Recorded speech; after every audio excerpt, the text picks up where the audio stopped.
I get her for the weekend. No, just for Friday. Hello, everyone.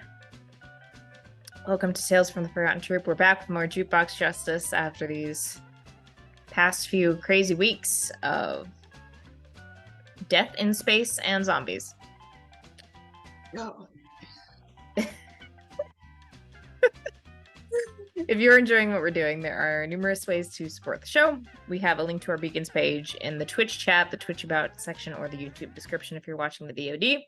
You can follow that to see all of our affiliate links, some of which include Hero Forge, Zenny Optical, Humble Bundle, Epic Water Filters, and not really an affiliate link, but still exciting nonetheless, is a link to our Redbubble where you can get merch, which both Jenna and I are repping today.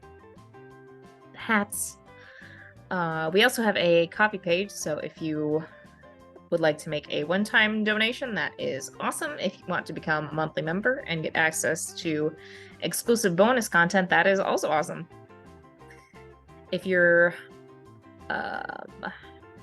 wanting to keep up with updates about the show, we have lots of social media that you can take a look at and follow. You can follow us on Twitch to get notifications when we go live. You can join our Discord and experience all the chaos outside of the show, which is a lot. If you're watching the VOD on YouTube, make sure to like and subscribe, first of all. That's Aegon, right? He says, like and subscribe. Yeah. Smash that bell. Make Aegon happy by smashing that like button. He'll be so sad if you don't like and and subscribe. smacking that subscribe button. But if you are watching the VOD and would like to join us live, we do have weekly streams on Sundays. Sometimes other times. Who knows anymore? It depends. But with that, we can go around and have all of you introduce yourselves and your characters. And I don't have an icebreaker for this week because I was lazy. So if you just want to say something random, go ahead.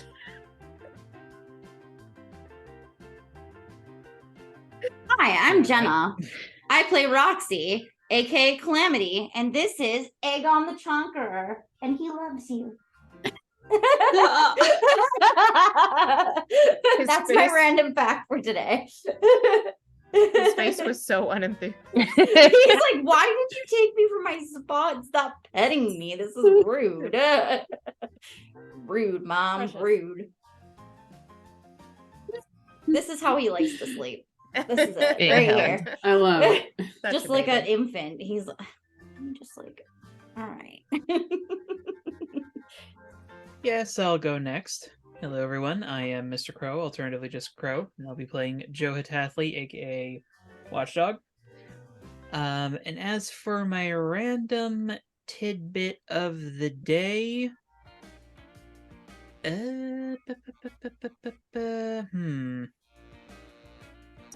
what do I want to share? Oh, there is a venomous species of bird. Interesting. How did I know you were gonna have a bird fact? Like you're always like it's birds. I was that kid that watched Animal Planet basically as much as I could, so I have absorbed so many animal facts. It's actually kind of insane. Have you seen the clip where Snoop Dogg is narrating Animal Planet? Because that I want to watch. Was that a recent thing, or did he like? It's on the interwebs. It's so good. That sounds amazing. It is. Everybody check that out because it's great. It's my favorite. Okay. I'm Maria. I play Elena, aka Easy Living, and before the Industrial Revolution, folklore often associated tuberculosis with vampirism because it was infectious and it would slowly kill everybody in the house. I love it. Yes. I have a whole list of weird fun facts for my stream. I'm taking you to trivia next time. Thank you. Fully support that. I do good with dead media formats like the Laserdisc. But that was spite learning. I didn't learn that for fun. I learned that for spite. I learned a lot of things for spite. It's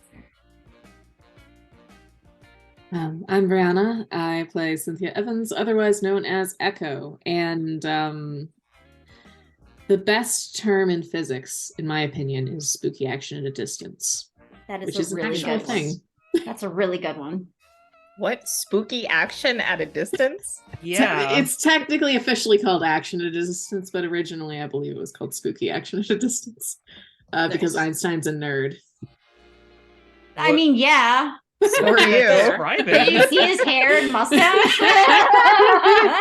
I'm genuinely curious what that was describing. Is that just like the phenomenon of like air pressure moving things, or what is it? I am not a physicist, despite playing one. I'm not a doctor. I just play one on TV.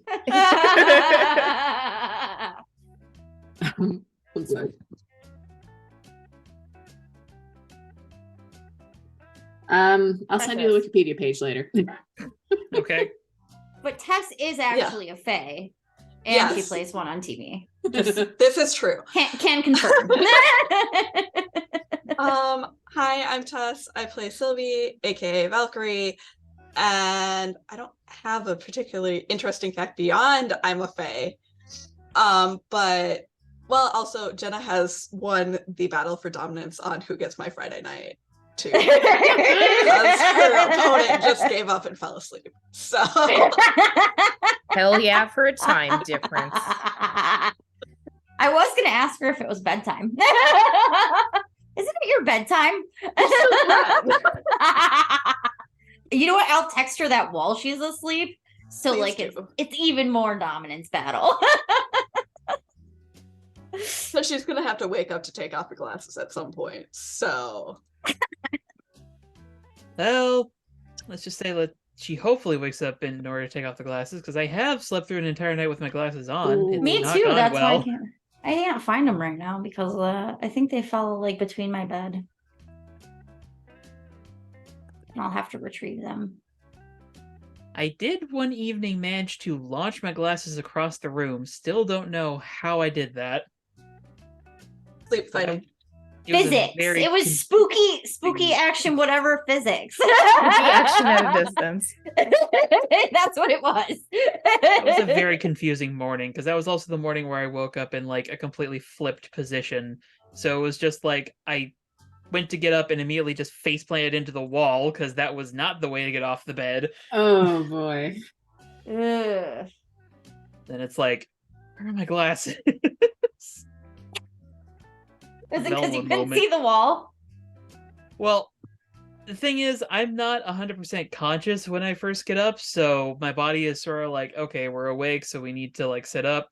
So I go to sit up, and it's just like, Does everybody else not just lay in bed and stare at the void for like an hour? I don't have that kind of time. Me neither. I do when I have that kind of time. If I have that Yeah. time, yes, I do. My staring That's into how the I wake void up. is when I sleep. Currently, yes, I have that time. So yes, I do have my stare into the void time. Yeah. I get really bored really quickly, so I have to do something.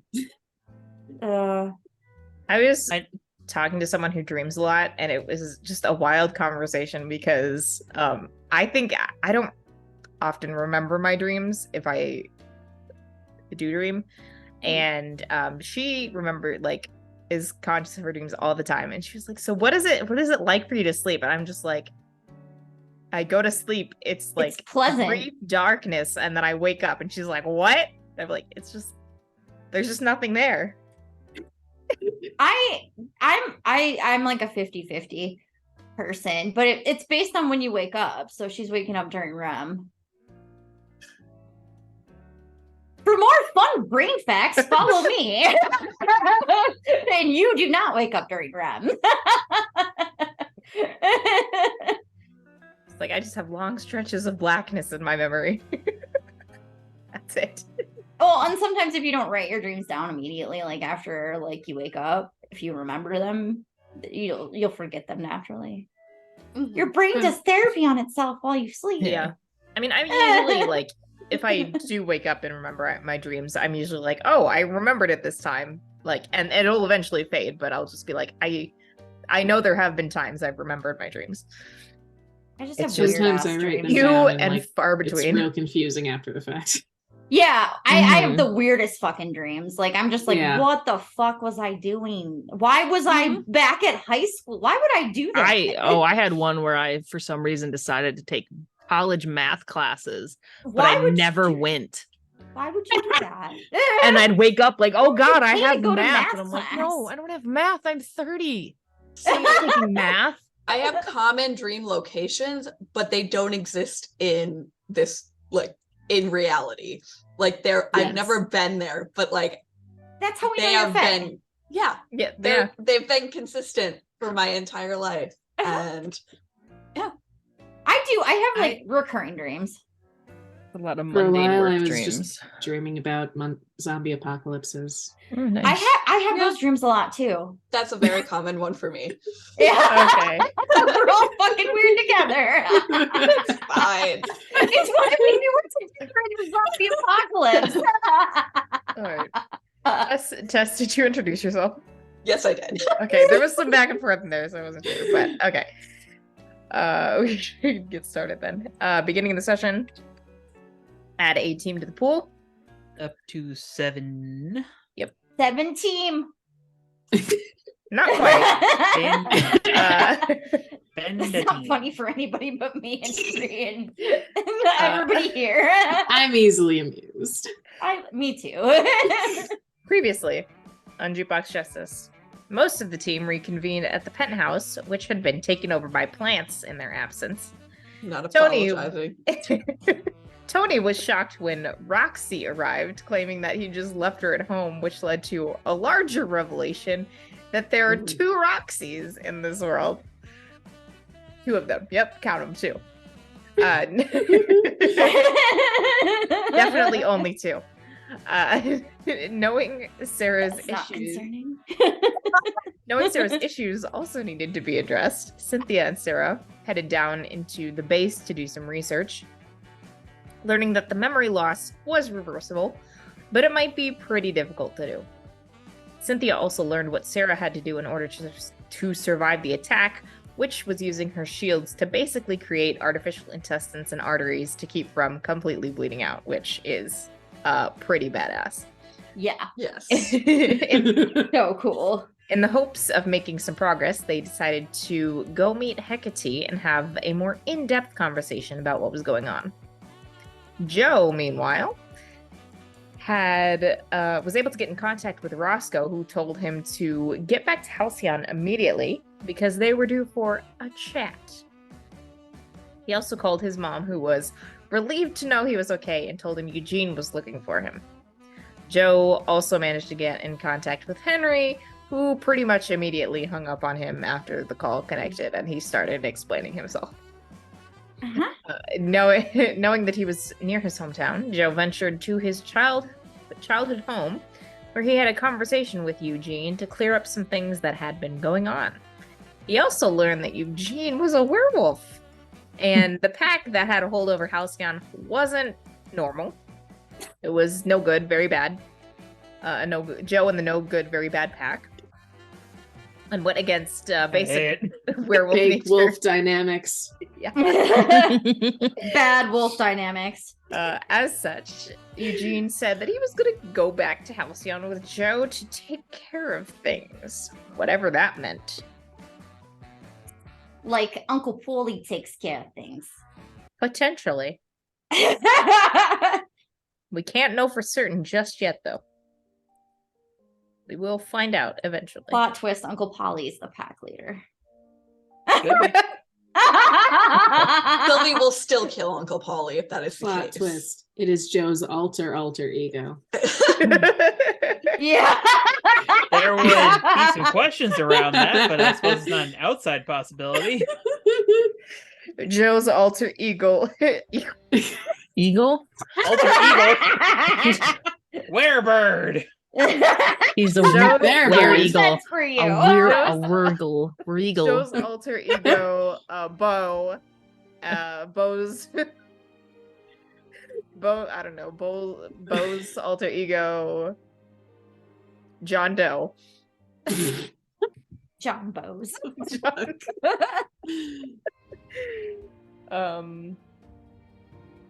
Yep. No, Mo. Joe's alter ego, Mo. Flamingo. My Joe, Bo, God. and Mo. The Oh Three no. Stooges. Yeah. Okay. Let's see if I can get my head on any semblance of straight. Spoiler, I can't. I was about to say it's June. We don't expect straight minds. Not this month. Everybody's mind is Try again gay as next fuck week. this month. It's true.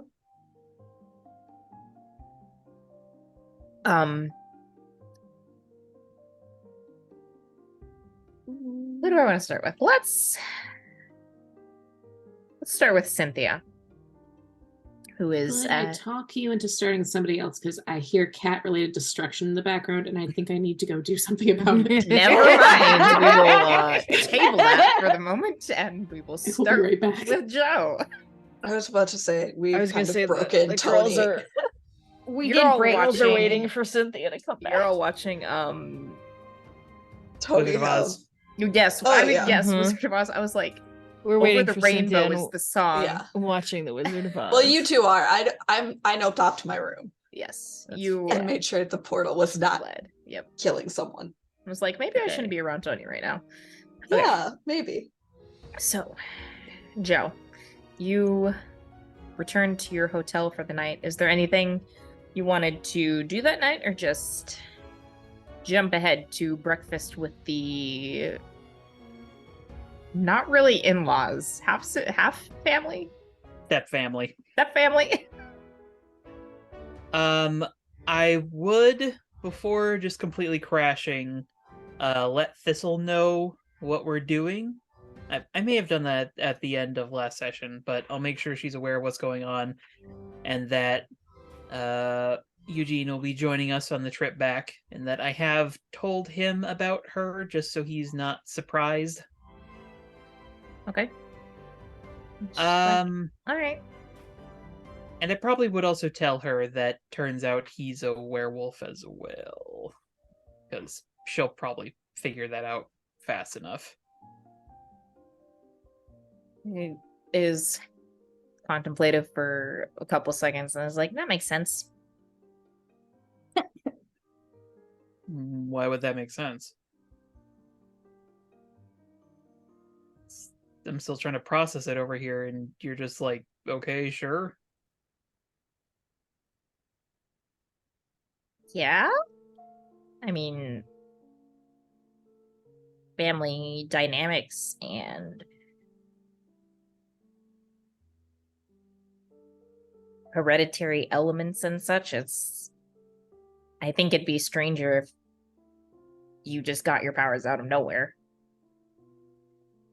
I mean, that's how I've kind of been told it worked up until now.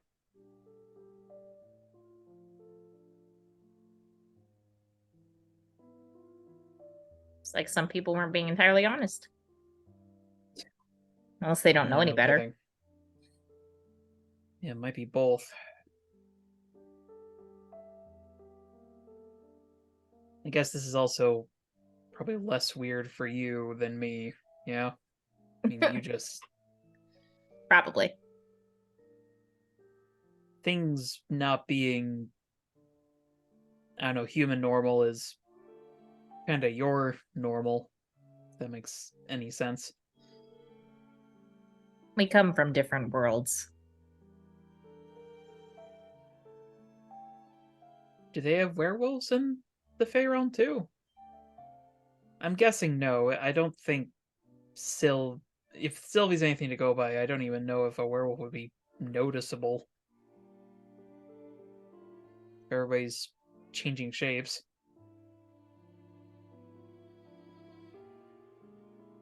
People are a bit more fluid there. And I mean, you've met Sylvie's stag. We have other sentient hound-like creatures as well. But just like dogs. Like they're just dogs. They have canine origins, but there's more to them than being just dogs.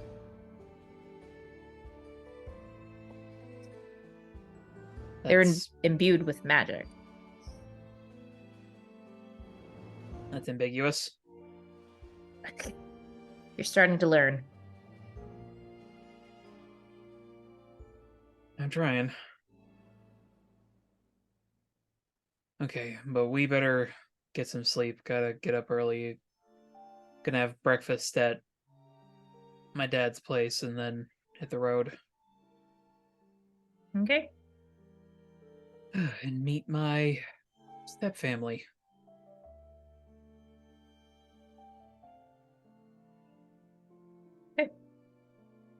You can go to bed. Yep. Get some rest and then wake up in the morning. Why my brain immediately start singing TikTok? Does anyone remember that song? Tick-tock on the clock. Can't sing too much of it. I actually saw Kesha live in concert. She's going on tour, and I might go see her. She's great. She's got pipes. She does. She's really good. Okay, it's the morning. I'll go through the room, make sure I grab everything that... I guess I wouldn't necessarily know everything that is mine in this room, but everything that smells like it's been saturated with me, I guess, that I would assume I've owned for a while in here. I mean, I honestly don't think anything has really appeared that you wouldn't recognize, because it'd be the Okay. standard, like clothes, shoes, like comb, maybe any hair care products, toothbrush, toothpaste, basic toiletries and stuff.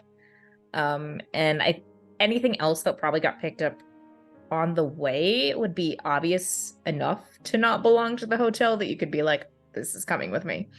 Okay. There is some low-level surprise from Joe when he realizes that other Joe does the exact same thing with his hair. Maybe doesn't spend quite as much time on it, but who knows? You haven't talked to Otherworld Joe. Judging from how this has gone, I'm not certain that's a possibility. You never know.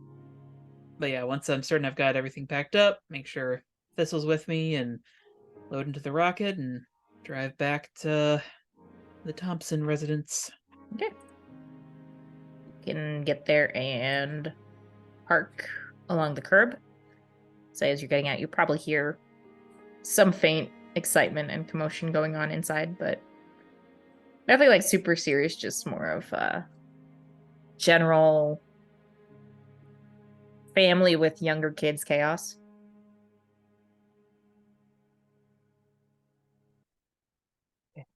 This is fine. This is fine. This is fine. It's allowed to move on.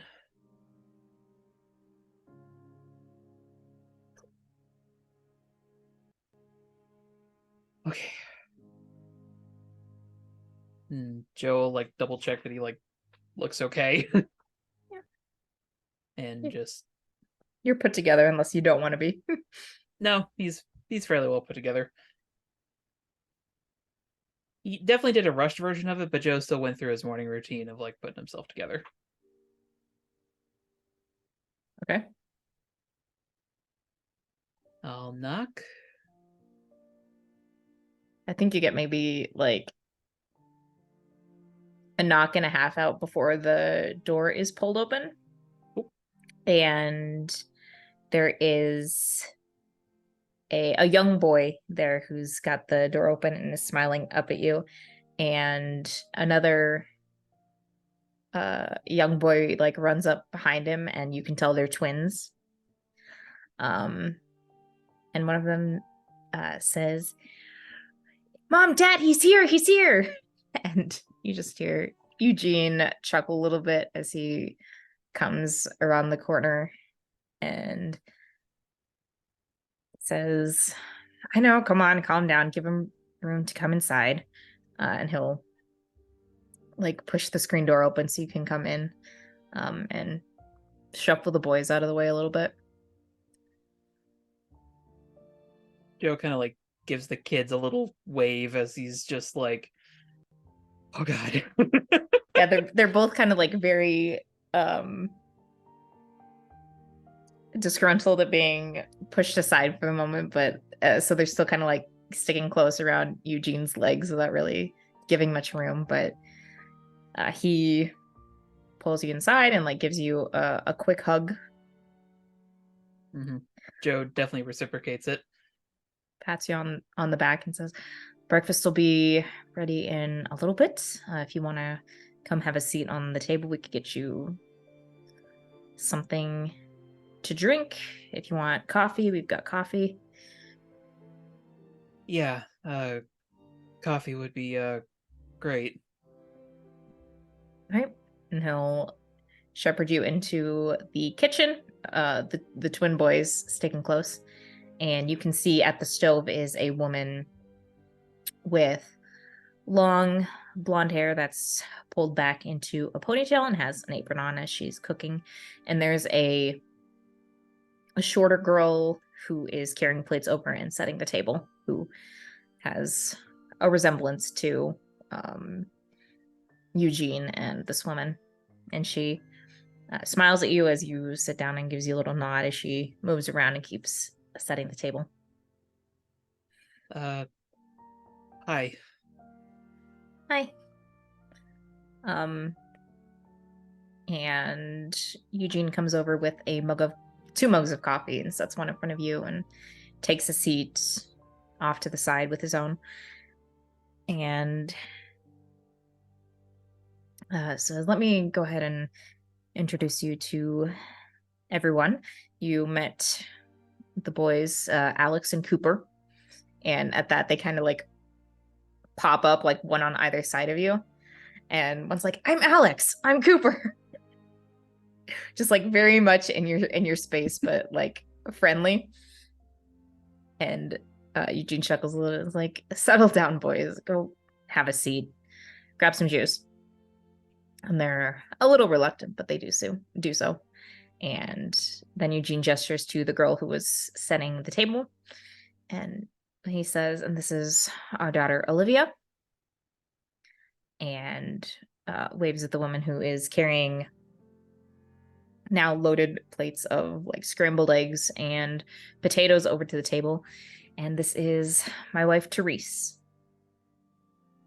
And she smiles at you as she sets all of the steaming food on the table and is like, it's nice to meet you, Joe. We've heard a lot about you.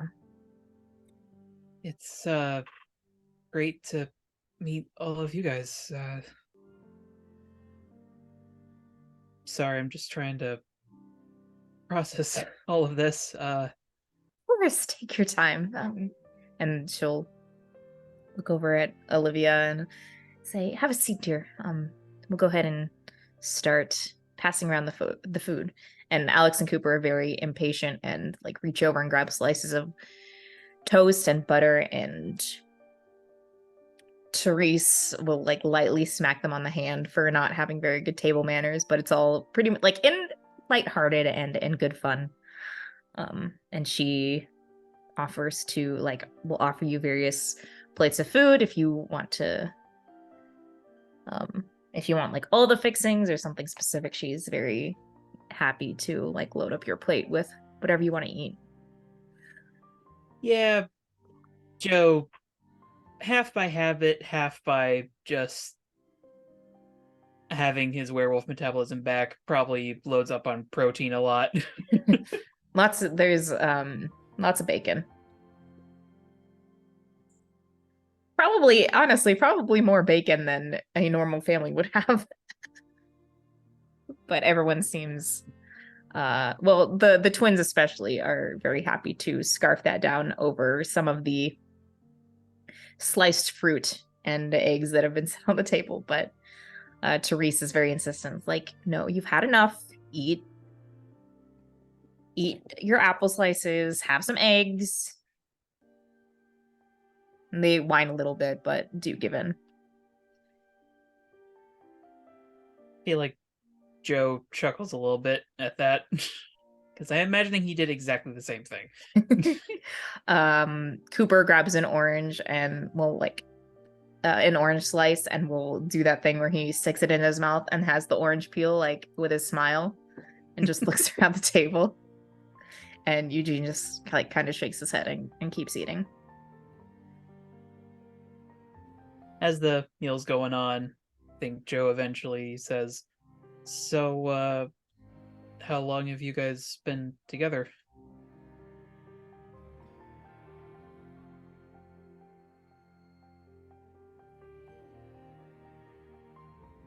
Remind me, how old was Joe when they left?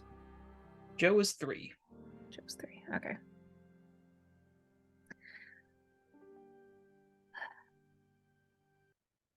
Therese and Eugene smile at each other, and he looks over and says, "We've been together about 8 years now." Wow. It's great to hear. I kind of look at the kids. Do they look like they would fit within that age range? Alex and Cooper, definitely. Olivia is a bit older. Okay. Not super older, like young teens. So like 13, 14.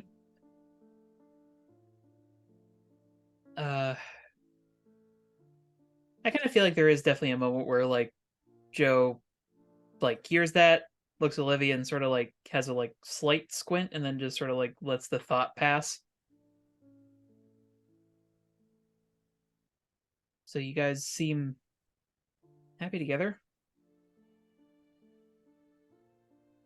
Eugene's smile has, a hint of sadness, but he's like, we have been. And Therese says, and I'm happy that even though it's been a while, we're finally getting the chance to meet.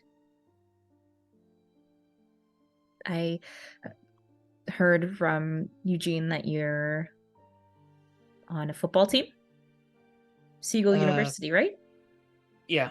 It's the Seagulls. We know it sounds a little silly. It's very impressive. Yeah.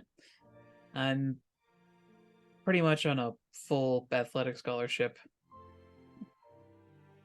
Spent most of high school bringing home golds, not to toot my own horn too much. That sounds wonderful. Sounds like you must really enjoy it, too. Yeah. It's a good sport. It's a good sport to be in right now. After they televised the NFL last year, a lot of games are getting televised now. One of ours last season got televised. I don't know if they would air it out here. Possibly. I think from what we've seen, it usually depends on who you're playing against.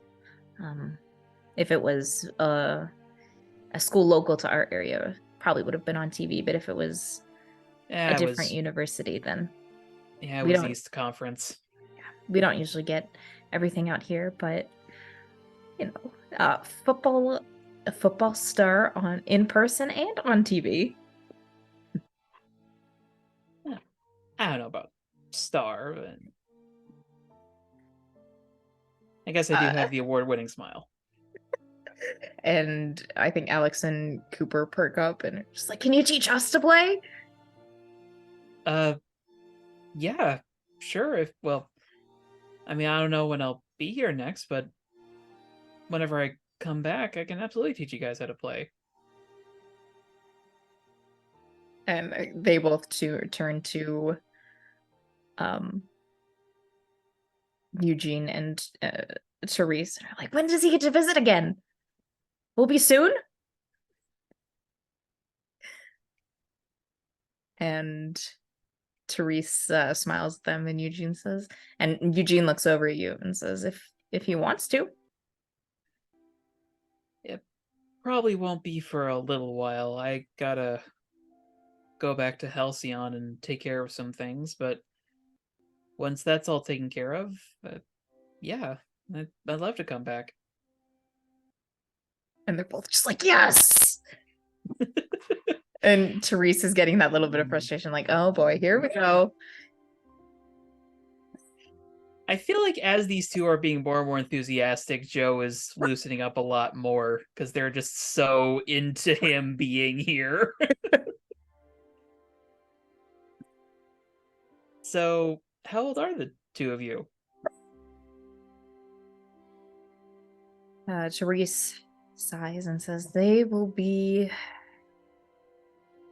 8 in February.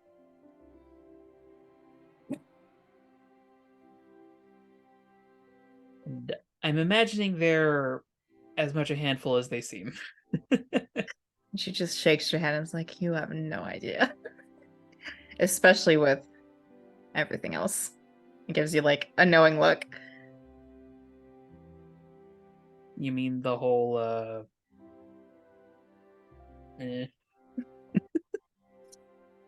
Yep. Yeah. And then I think Alex and Cooper take note of this, and Alex is just like, we're gonna get our claws soon. It's gonna be awesome. And Therese is just like, oh god. Joe like smiles, but also just like looks confused and then looks at Eugene. Eugene is like, has like some indication of like, well, more to talk about later. Joe just sort of nods and then looks over at Olivia. And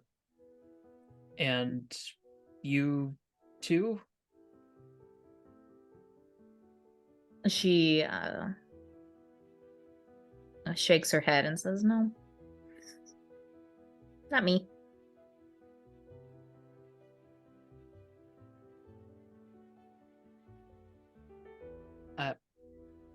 Sorry if this is, I don't know, out of turn. You're just Teresa's kid, aren't you? I don't want to bring up any bad memories, but you seem a little, I don't know, older.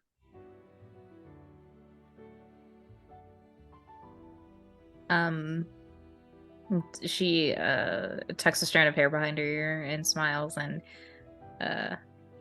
Eugene pats you on the shoulder and says, and she's my daughter, not biologically, but I still consider her to be my daughter. That's great. I'm guessing this is extra weird for you then. You're saying this to Olivia? Yeah. She frowns a little bit and shakes her head. So, not really. I've known about it, but I just don't have the ability.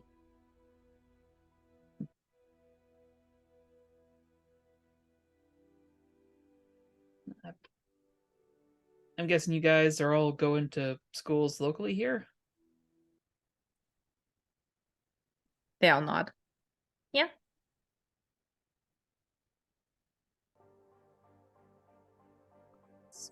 Great. Like Joe's starting to like figure out how to approach this conversation.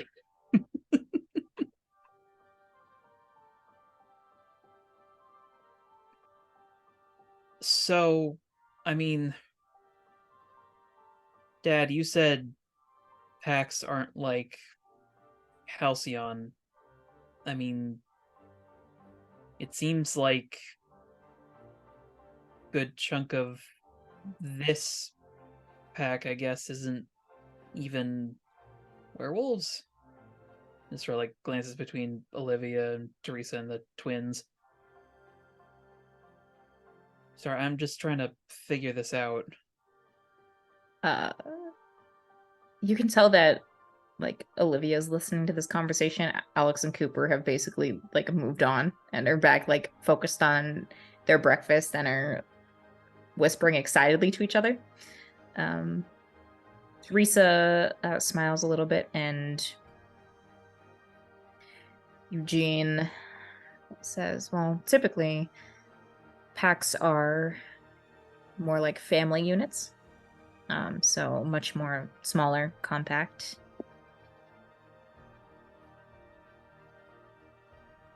can extend beyond just direct immediate family, but there's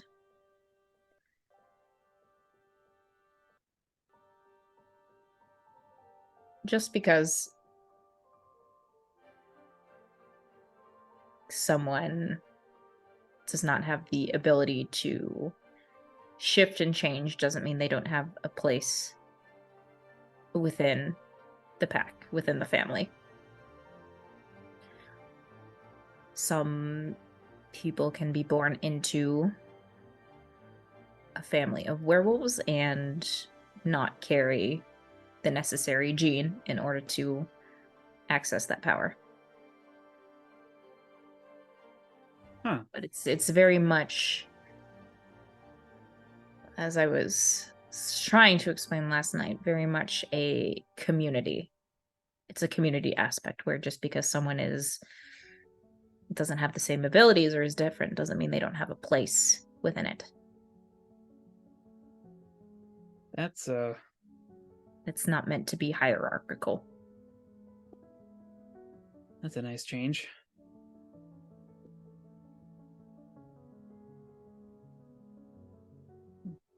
I'm glad it's that way, or supposed to be that way, I guess. Jean places a hand over yours and says, and we'll take care of this group who is going against what should be the approach to PAX. It's not healthy, it's not creating a positive mindset, and it's not a good group to have to be forced into. Yeah.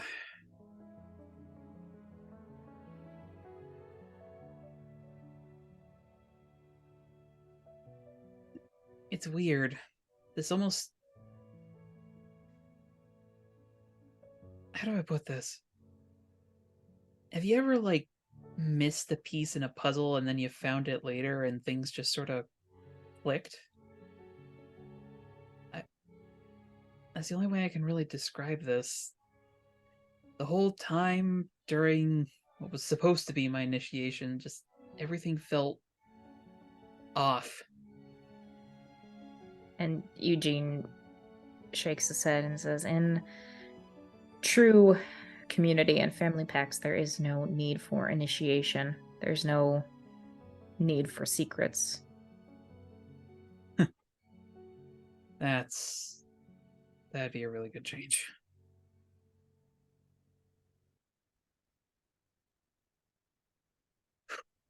Man.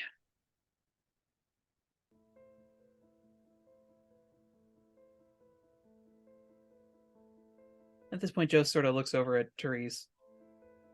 You're okay with him coming with me, right? I don't want to take him away from you guys. Seems like y'all have a good life here. She smiles and says, he is allowed to do what he wants to do. Will I be a bit worried in the meantime? Probably, but I know we're just meeting in person for the first time today, Joe, but you're part of our family, and we're here to protect our own.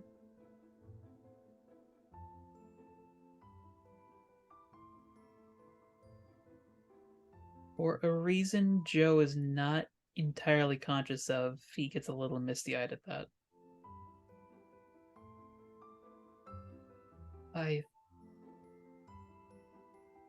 Thanks.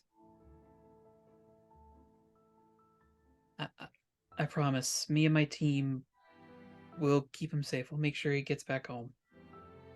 We'll make sure we both get back here. Good.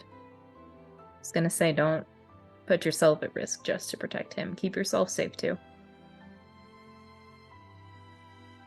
Well, I guess that's part of the whole superhero gig, though. They get that Alex and Cooper are like, yeah, super. I feel like Joe jumps a little at that.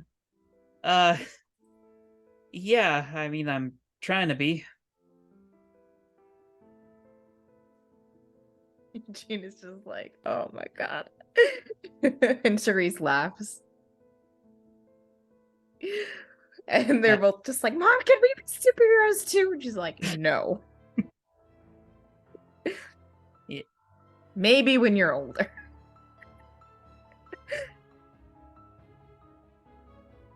I mean, to be honest, I'm trying to be a superhero, but Halcyon's full of a lot of people with a lot of different powers. I think they're both just like wide-eyed at this and like, what kind of powers? I Well, think you can even tell like Olivia is listening to this too. Like she's obviously interested. Even if she's not showing too much emotion outwardly, she's definitely paying attention. well, I fought this one woman who had weather powers. That was pretty crazy. She almost flooded the city. Caused Whoa! this giant wave. What'd you do to stop her? Well, it wasn't so much me. I couldn't really do much to her, especially when she was flying around. Too? Oh yeah, she could like use like hurricanes and tornadoes and stuff to like fly around. Wow. But one of my teammates, she's got this like power over plants. So when she started making this big wave to flood the city, she grew these magical plants inside the wave and broke it up. It actually looked really cool. So awesome. Can I meet her? She sounds cool. You can almost hear the like little glass like shatter effect Joe says. He's just like I don't know about meeting her. Yep, you might see her on TV. I don't know how much Halcyon superhero news gets out here. I mean, it's probably sensationalized as heck out here. Eugenie and Therese are just like a little bit, but we hear about some of the bigger events that go on out there. You probably haven't heard of my team. I mean, I don't even think we have a team name yet. Huh. Should probably fix that. But we're working for this superhero Hecate.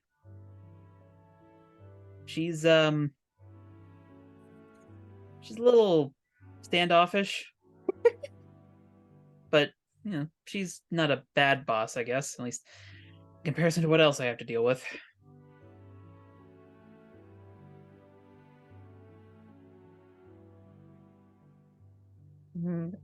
I think they're all just like listening pretty intently, and Therese nods and says, well, as long as she's helping guide you all in the right direction, making sure you're well prepared for when you get out in the field. I think, I mean, take this with a grain of salt. I'm kind of the rookie of the team, even in comparison to the one person who's had powers less time than me. But I feel like more she's preparing her apprentice to be in charge of the team. I don't know if you've heard of her, Echo.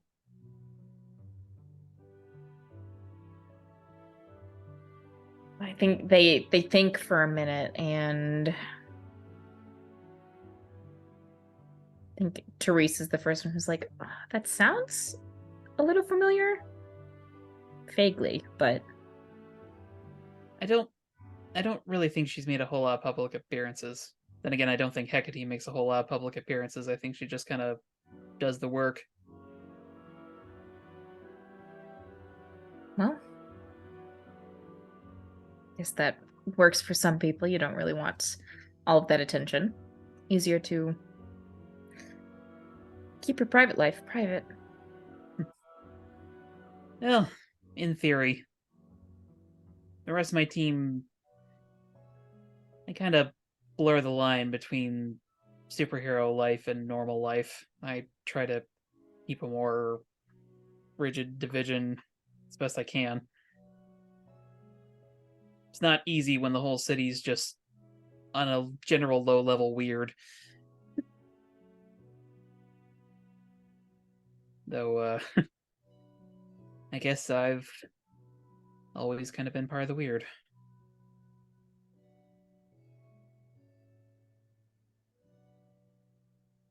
And Eugene says, it's really only weird to people who haven't been part of it, but for those who grow up and live it, it's everyday life.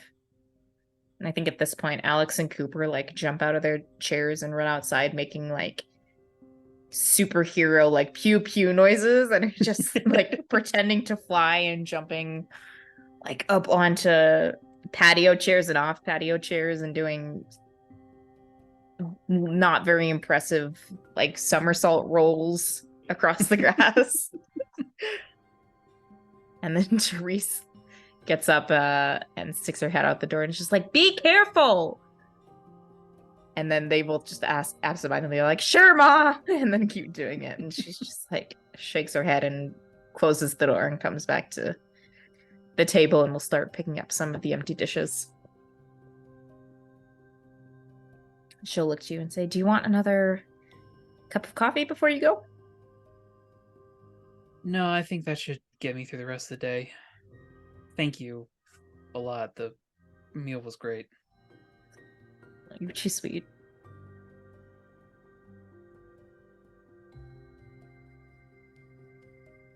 You know, I know there's a lot of like crazy news that comes out of Halcyon, but for the most part, it is pretty safe. If you guys ever want to come and visit us, I wouldn't mind. Therese smiles at you and says, I think that'd be really lovely. I know Henry would. And immediately, like any like sort of positive energy Joe's got, just I think Therese gives you a very inquisitive look and just kind of like tilts her head to the side but doesn't immediately say anything.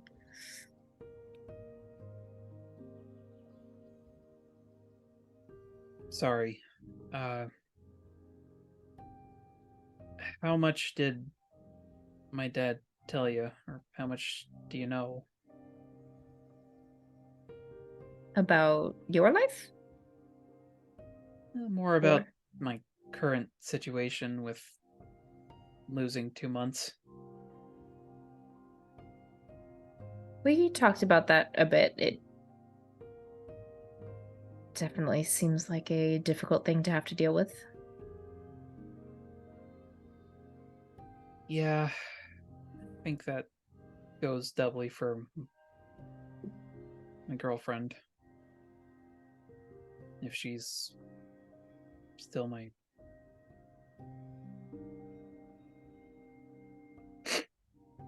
Sorry.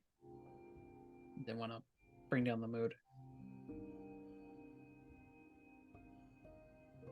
And Therese smiles as she's going around and picking up dishes and will pat you on the shoulder as she passes and says, you're not going to have any of the answers until you talk to her.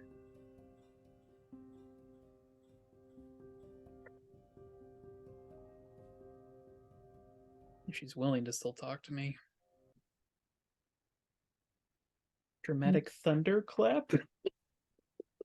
You can't know that for sure until you try.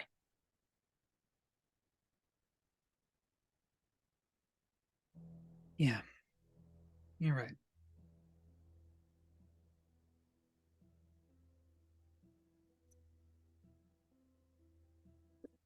What time is it? Gonna look around for a clock. You can see the one above the stove, and it's probably creeping to be like 10:30 in the morning, so getting later. Well, we should probably get going. Got a lot of ground to cover. Well, thank you for joining us for breakfast. And let's go. I can round up the boys and we can give you a nice farewell part. Okay. And Olivia's kind of just been waiting in the kitchen the whole time as Therese goes and calls for Alex and Cooper to come back in. And they complain a little bit before. She's like, you can play after you say goodbye to your dad and Joe.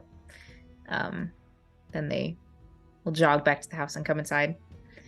And Eugene goes around and hugs everyone, gives Therese and Olivia and the boys a big hug. And then as he's sort of doing that, Therese will come over to you and say, I'm really glad you came around for breakfast this morning. And she'll, unless you show obvious signs of pulling away, she will give you a hug. I feel like initially Joe goes for the handshake and then she hugs. And then he's just like, yeah, no, I prefer this, and hugs back. It's a quality hug. Then she steps back and Olivia steps forward and it's just like, and gives you a little smile, like a little shy smile, and was like, it was nice to meet you. Do you do hugs? She's a little surprised by that. She's like, sure. Joe hugs her, and at this point he's crying ever so slightly. I think she just like will pat you on the back and like rub up and down your back a little bit. If you ever need a reference for college, let me know. I will get you into Seagull in a flash. Like, okay. I don't even know what I want to study yet. Nepotism. Entire team recruits the family to Seagull University. She doesn't even have to go to Seagull. Elena can just buy her a university. That is true. Most of the team can buy also her buy a the university. Oh my god. Nepotism speedrun. You've got time. Trust me. You've got time.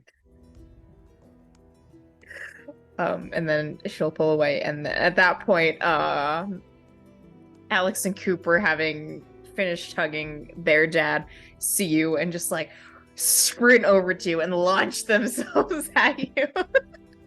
I feel like Joe is fully anticipating this and catches both of them and like has got like one resting on the shoulder and one like underarm, and he's just like, yes, and they're both just like, yeah. And he's just laughing and crying a little bit as he's just like hugging the both of them. And then they're just like, come back soon, visit soon. Teach us football. Tell you what, next time I come here, I'll bring both of you your own football. How does that sound? This is like no footballs in the house. They're just like, yeah. And then eventually we'll start like wiggling enough to be let down and we'll start chasing each other back outside to go keep playing superhero. I'll write again sooner this time, I promise. Let you all know what's going on. Therese smiles at you and says, that'd be really nice. I'm sure myself and the boys would like to hear what you're up to. Maybe I can get you some, I don't know, tchotchkes or something for the university out here.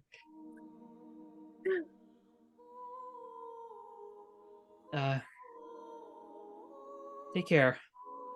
I'll make sure we get back safe. She just smiles and shakes her head and says, it's not all up to you, but I appreciate it. Yeah, I'm still trying to get myself to agree to that, but you're welcome.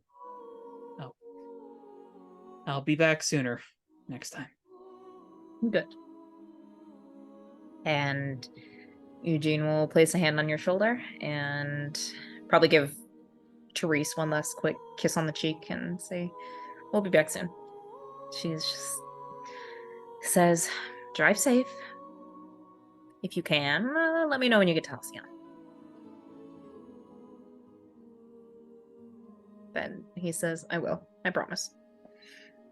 And will direct you to head towards the front door unless there's anything else you'd like to do. Joe does look back a few times, but he does clamber into the rocket with Eugene and drive off. Yeah, I think you probably, as you're getting into the car, see Olivia and Therese are looking through the screen door and watching you leave. Alex and Cooper are still running around the backyard. Yep. Joe sort of watches them in the rearview mirror, and once they're out of sight of the house, he says to Eugene, "You have a great family here."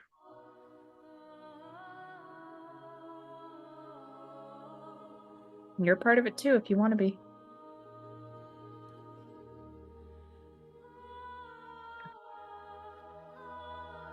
And that doesn't mean you have to move back out here to be a part of it.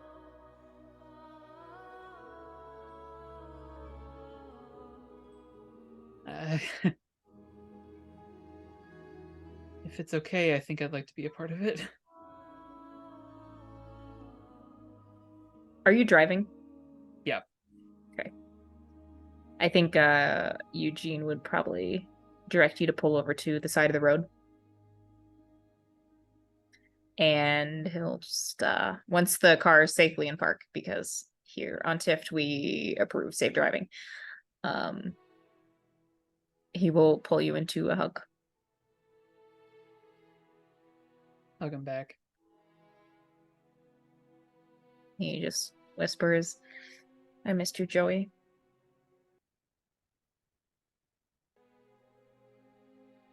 Missed you, Dad.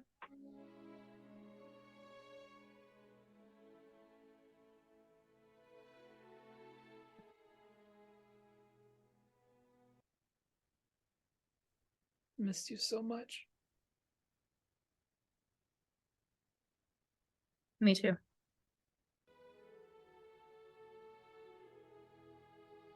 And so you probably sit there a while and hug it out before getting back on the road and heading towards Halcyon. Meanwhile, Cynthia, as Echo, has taken Sarah to go meet Hecate. I'm assuming you would have contacted her on, or going to contact her over the comms to set up a meeting location. Yes, yeah. Basically to the tune of, we have experienced different realities and need to sort this out. Like, basically say, let me know a location if you got one. Otherwise, we can go to so-and-so on 5th Avenue. Works for me. Okay. Trying to keep this in Hecate's ballpark, so to speak. Okay. She's probably arrived first by the time you get there, with Sarah in tow, wearing shield armor and a domino mask. I love that still. Yep. It's just basically like a miniature version of a mech. Yeah, since Echo is currently only has healing powers, does not have flight at the moment, we are climbing up the side of the building. Okay. I mean, you've got the tools to do it, so Yeah, grappling hook. not a huge issue. Prepared for every eventuality. But you can get up there, and Hecate is waiting.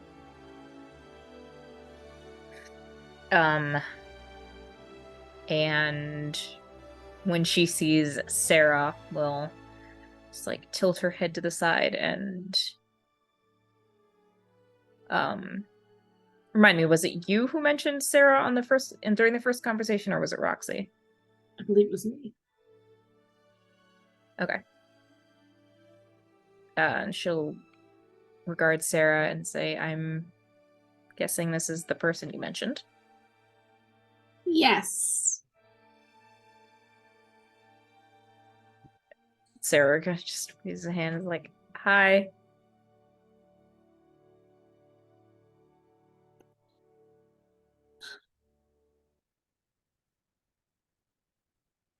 We remember different things, as far as I can tell.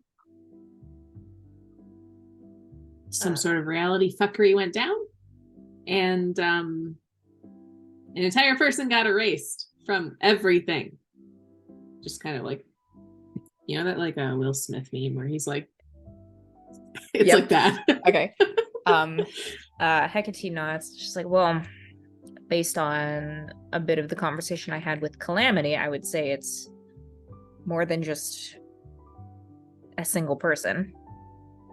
There are obviously, we have different versions of certain events. Because she does not remember the portal. Calamity doesn't remember the portal. Hecate doesn't remember the portal. Oh. Because Calamity was just like, the portal we went through, and Hecate's like, what portal? There are two Calamities now. God, One doesn't know she's Calamity. Does she still have powers? Not as far as I know. I haven't met her. I just heard about this from their brother, because there's two of them. I don't know. Okay. Well, at the very least, we should probably figure that out soon. Yeah. As to whether we have to worry about two Calamities with super strength running around. Especially if one of them doesn't know how it works. Yes. Starting point, though. I'm not 100% sure what happened. So I feel like working out your timeline compared to my timeline might help with that. It's a starting point.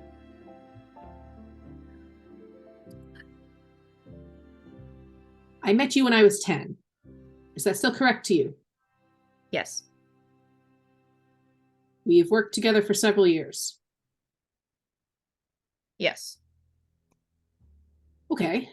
Starting point, at least.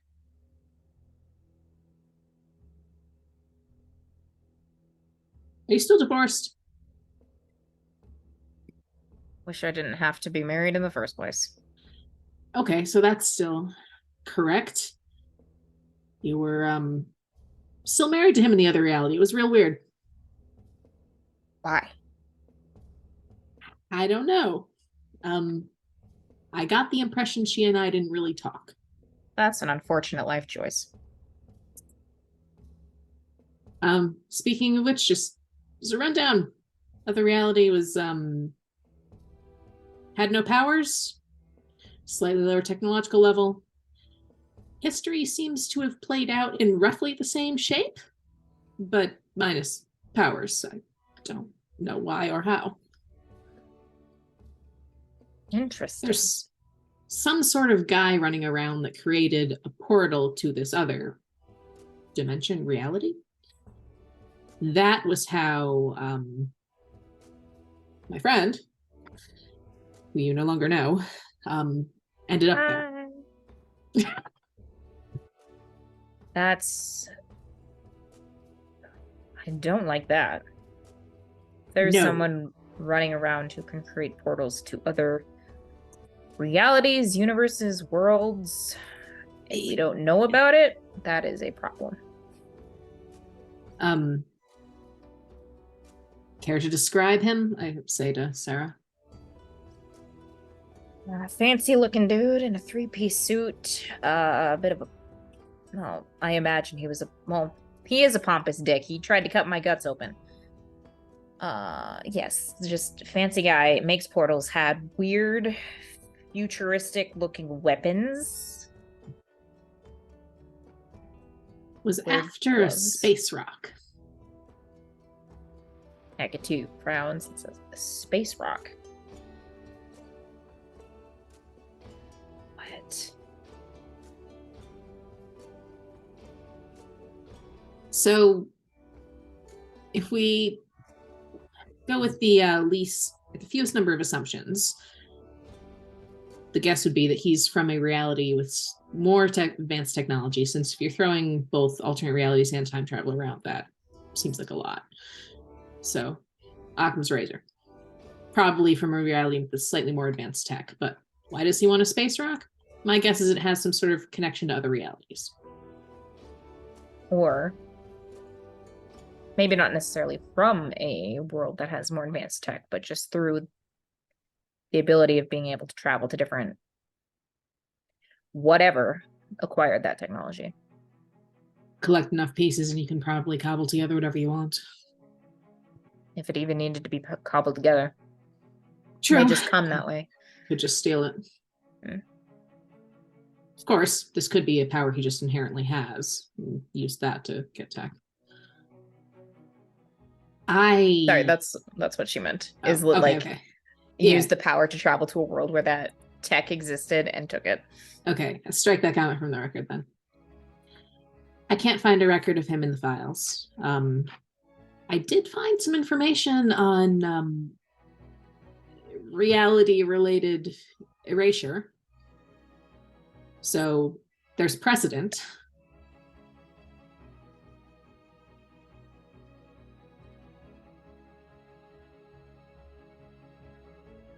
What sort of information did you manage to collect? Above the table, I believe we didn't get super into the details other than it was that there was a way to reverse it. A way to reverse it, but doesn't seem like there's much you can actually do to speed run that.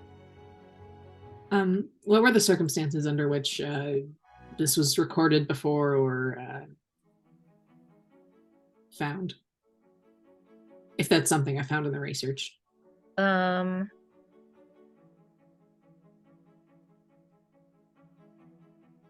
So it's probably just a really strange case that really didn't go anywhere. It was super hard to investigate, but someone just randomly showing up claiming they were like long lost, or not a long lost, but like a relative that they had no record or memory of, and then eventually the people who didn't recognize this person just had a flood of memories return and were just like, oh my god, you're our sister.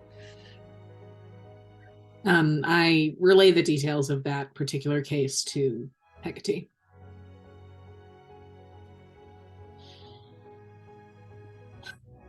Okay.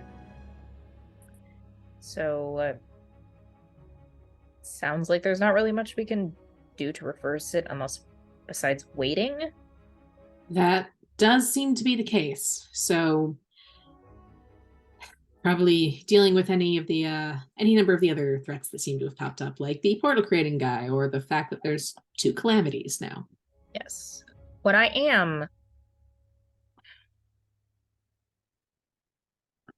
want to know is how I understand I can, based on the situation, if everything is accurate and we're understanding the problem correctly, I can see how I would have no memory of you, gestures to Sarah. But why would I not have a memory of a portal?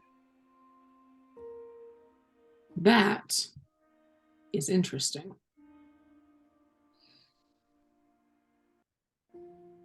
Could be memory erasure unrelated to it. Could be a function of the portal itself.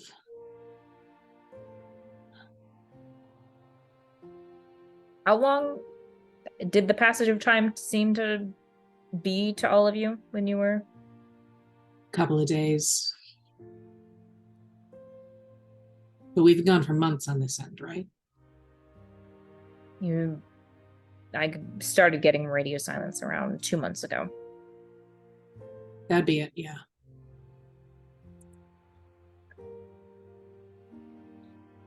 So different paced timelines. Seems like it, yes.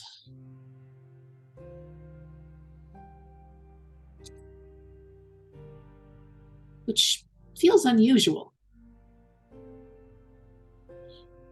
If it was just a reality shift, it feels like time would progress at the same rate, but there could be other factors. If we don't have all the details of exactly where you went, it's hard to say. I mean, if we think about it conceptually, where planets can circle stars in their solar system at various rates and have a essentially faster passage of time, then who's to say that other realities wouldn't function the same way? This okay, I fully don't know enough as a player to talk about this, but apparently the first presentation on string theory happened before the year we're playing in, very shortly before. So there's a possibility she'd be at least a little familiar with that sort of thing. Okay. Not that I know enough to talk about it. Anyways. Well, I don't either, so we can just make up our own bullshit. Over that. Insert technobabble. And we just bullshit our way through this like everything else. No, that should have been my fun fact for the beginning of the episode. Anyways. God, Brie, I can't believe you didn't do hours of research on string theory just for this one specific moment in our Masks game. What even are terrible. you? A noob TTRPG player? God. I have a day job. What? You mean you aren't able to sustain your own life just by like positive energy and sleep and passion? You can't just subsist off of passion? Donate to our coffee to fund our day jobs. Any of us get enough sleep here? No. Valid question. Oh. My God, dog no. does. Boone is No, currently that's fair. sleeping. Yes. So is Bridget. Oh, Yeah. there's no void cat. I was gonna say there's a void cat, but she's not down here. How dare. Rude. So it's a possibility, but erasing one person and duplicating another and different rates of time and memory erasure outside of the person who is erased.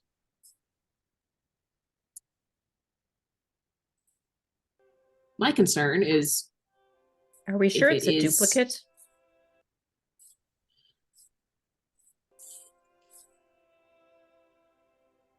no. Okay. It's also, from what I was told, it seems to be that this calamity is as calamity would have been had the hairspray incident not occurred. So it could be like a branching point in the timeline. That calamity carries forward. This calamity sort of split off from that and went through the portal and came back.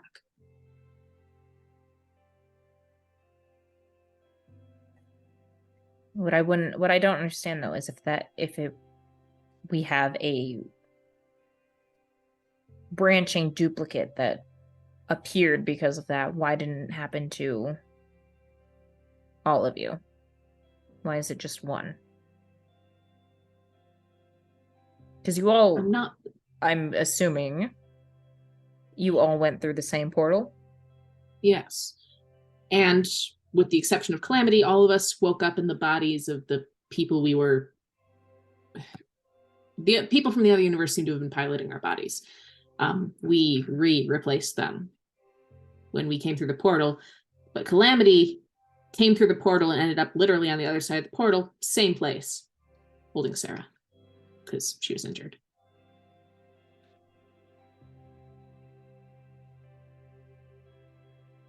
So I say, looking at Sarah, maybe you're at the center of it, seeing as you did have an alternate effect.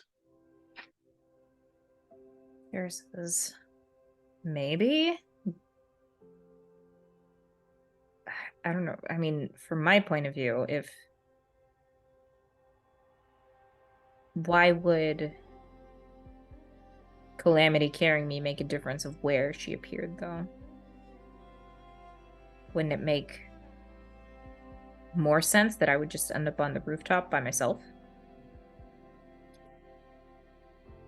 It would. Assuming, since you did get erased from this timeline, there wouldn't have been a body to teleport back into.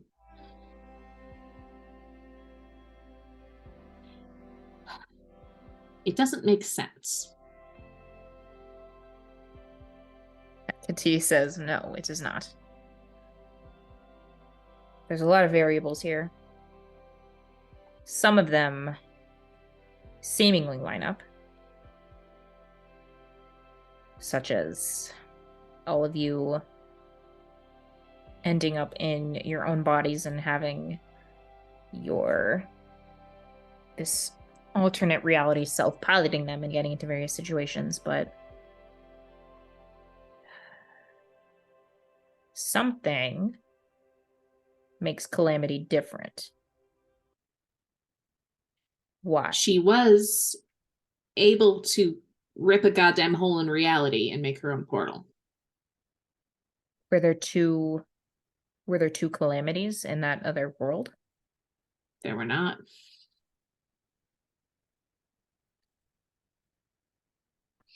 Why are there two in one and not the other? Interesting question.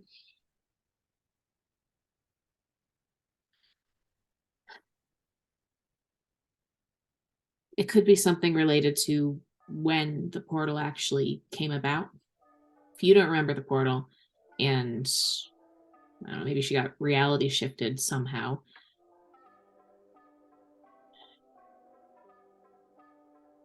Could be that other things happened on this end that we don't know about.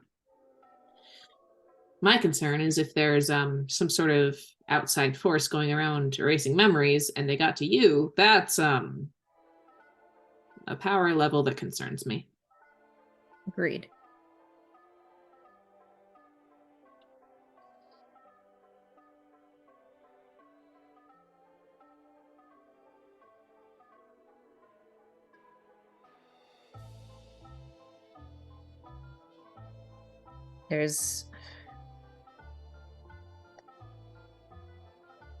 We have a lot of questions, a lot of speculations. Not a lot of answers. No. I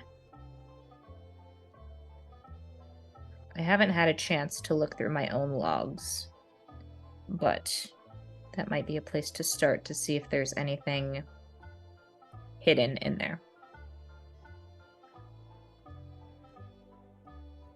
Yeah. I'd agree with that. I'd be curious to know if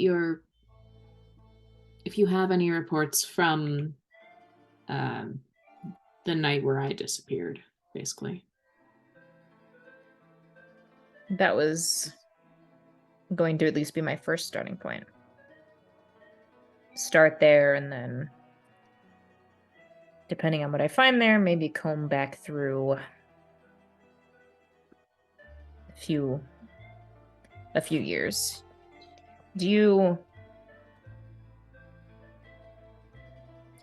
Actually, if you have specific significant dates where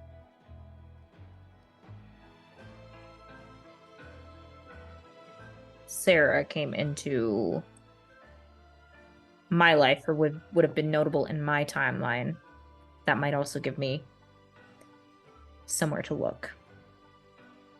If you don't have I have a complete list at the moment, if you want to send me something later, that would also work. I have like a notebook on me. I pull it out and I write a few dates down to start with. One being the date when Hecate would have first met Sarah, the associated incident. And then probably my rough estimation for around the time when she and Mark were having discussions about this. Okay. You can hand it over and she takes it and reads over it real quick and nods, and we'll fold it up and tuck it somewhere securely in her utility belt. And I wrote a brief description of what each date would be. Okay. And looking at Sarah, I'm like, we can probably think of more later, but it's a place to start. Yeah. All right. I think I have a crisis to go avert somewhere. I think, I don't know if there are any non-crises going on right now, but That is the truth. I'll go start digging into my files. Maybe we can figure this out, or at least get a better working hypothesis. I need to go return my stepbrother's car. Or my Brother-in-law's car. uncle, my brother-in-law's car. That makes more sense. Step uncle. I need to go return my brother-in-law's car. Because that's apparently where I've been living for the last month. 2 months. Sorry for disappearing. It was not me. Well, this does provide more context to everything and is a bit of an explanation. Hopefully we can get to the bottom of it and find who's been running around making weird portals that seemingly erase people's memories. Or, I don't know, do weird things that cause people to lose memories. Or duplicate people. Or both. Yeah. So, I really don't want to wake up tomorrow morning and just have an army of duplicate supervillains running around. no, that would not be fun.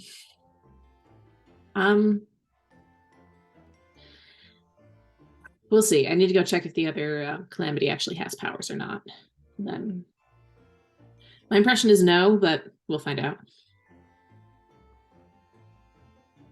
Actually, if you could revisit the files about the hairspray factory. See if they line up with what Calamity's history should be. Sure. I can add that to the list. All right. I'll continue the research on our end too, and hopefully head off any disasters. But I'll keep you updated. I'll see what I can find.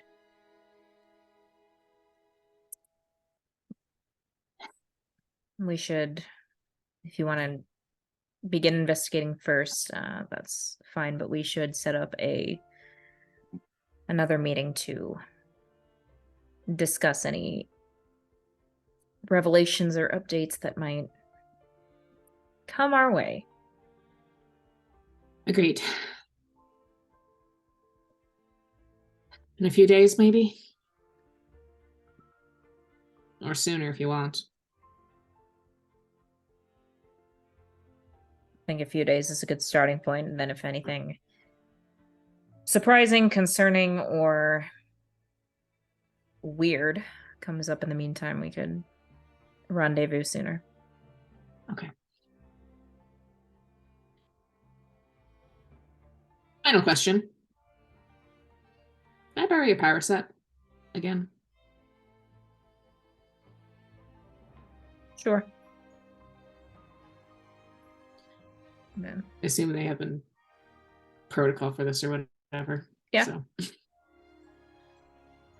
Super high five. The least on tone thing for these two. Yep.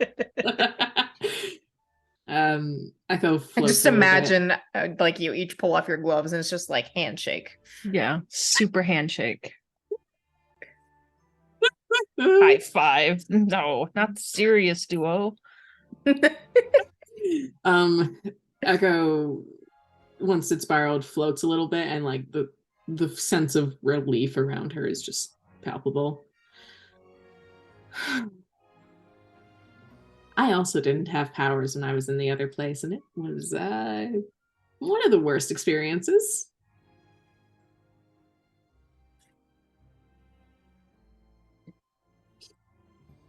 Well, if you're lucky, one that won't have to be repeated. Hopefully. We'll see. But thank you. See you in a few days. Until then. All right. And she'll head back out with Sarah. Yeah, I think the two of you leave first, and Hecate's just standing on the rooftop for a couple minutes watching you go before she turns and heads off in her own direction. And you can head back to the penthouse unless there's something you'd like to do in the meantime. Not particularly. She just heads back kind of thinking about she's known Sarah for a long time. And Hecate's known Sarah for longer, so it's kind of uncertain territory. Okay. I think with that, it is a good spot to take a break. And then we can see what is happening in the penthouse. I promise the rest of you will get to do something soon. We're watching is- the movie. What are you talking about? They're watching The Wizard of Oz. Like totally normal people, just who reality hopped, you know. Totally normal They're things. drinking questionable fake coffee and watching Yeah. The Wizard of Yeah. Oz. God knows what that is. Strawberry coffee and The Wizard of Oz. It's perfect. Totally normal thing. Especially We all as start more- freaking out when the flying monkeys come out of the TV, God. like, or the projector screen or whatever Oh my we got at God. that time. We have to have Projector. You yeah. have to have a talk with Sylvie. All right. I have more and more concerns as you're discussing stuff with Hecate about parallels to Fae abductions, and I'm like, that doesn't bode well, and I don't know if it's relevant, but We'll find Who out. can say? No Not one me. can say. Because I Yeah, don't you give away can. any secrets. I know, So- it's bullshit, and it makes me so I don't know, mildly irritated. It's not really See, that I big like- a deal. I think it's fun just theory crafting what could be going through your head right Oh now. yeah, It's fine. Oh, I it's great. conspiracy I theory love- all the time. I love when some of your theories are spot on, but I just don't say anything. Like the parasite one, because it's actually parasites. We're just trapped in another God. dimension. We've Oh, reached layers. another brain chamber of the hive mind. It's the Mobius strip matrix theory again. You're just in a maze of brain parasites. You escape Yeah, one room it's and then you're just stuck in the amazing. next one. Yep. Brain parasites all the way down. I would like to briefly It's- throw out here that y'all are technically in the past in relation to Joe currently, because this is all still happening that same night, right? Yeah. Mhm. Yeah. Yeah. Yeah. Because Tony hasn't gone home and seen that he got a message from Joe yet. Nope. And you'll Tony may probably or be may gone. not actually see that message ever. This poor man has had Tony's his allowed brain to melted. leave. He just I mean, it's he fine. wants. We'll get there. We'll get there after Yeah, the break. yeah. It's fine. I he'll have a be theory as to fine. why he wants to talk with Cynthia, and I'm curious to see what happens when she finally gets back to the apartment. That'd be Same. interesting. Yeah, you had some interesting theories about how he was reacting, and I'm like, okay, all right, we'll see what happens. In a few.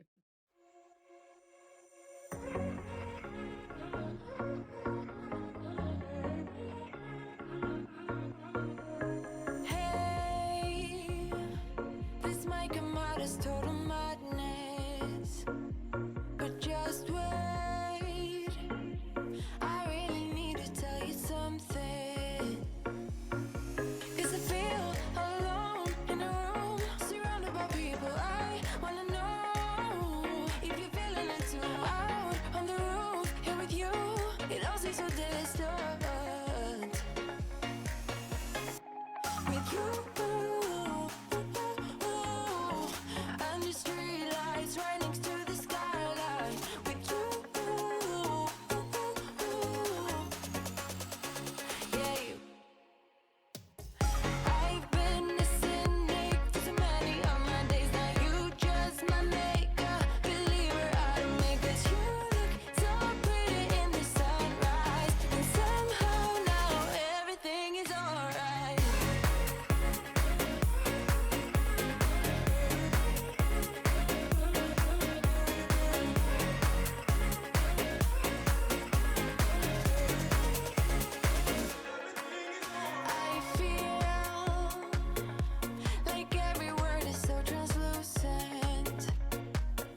Joe will wander to the front of the clinic, and I'm gonna see what I can smell. Secretary calls the police because some weirdo is just sniffing their front door. This giant guy is just in front of our clinic sniffing the pavement. I don't know what's going on. I love it. Go ahead and unroll. Roll to unleash your powers. Okay. Since I have just been rolling like crap, I want a quick vote here. Which out of these 4 dice do I use? The ones that roll bad. Use the purple one. Purple one. Okay. And the one furthest to the right. My right or your right? Pick one. Okay. Yes, that one. Okay. See what happens. Look at that -2. I love this for all of us. Do I? Okay. Snake eyes? Wow, I can't talk today. Not snake eyes. It's a 3. -2 is a 1. Good news is I just cleared my potential track. Hey! Yeah, you are not. Maybe you pick up. I think you think you have something. And you bend over to get closer and you realize it's just the smell of dog piss. God. Nope, that's not it. And then I think because you're just being kind of weird about it, the front door to the clinic opens and this woman sticks her head out. Not Rebecca. Oh no. Cynthia would recognize this as like one of the medical secretaries. And she just is kind of like huddled behind the door. Like, can I help you? Yeah, I'm sorry. Have you seen a key?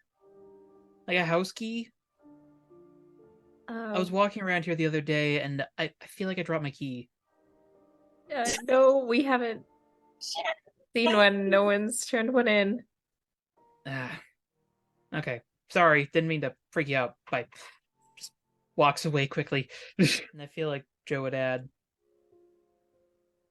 for the record, I'm not really comfortable with lying. After the third or fourth time we have done it here, it's just kind of getting used to it. Maybe when we go home, I could commit myself to a life of crime. She's just gonna laugh. I'm not saying that. I'm just saying I didn't like tricking you. Hmm. I also didn't like tricking Sylvie, but she's terrifying, so feelings are still weird there.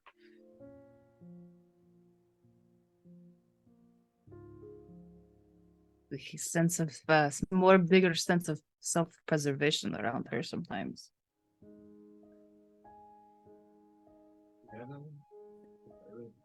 I'll be honest, I don't know how you just trust her so easily. Because she's pretty.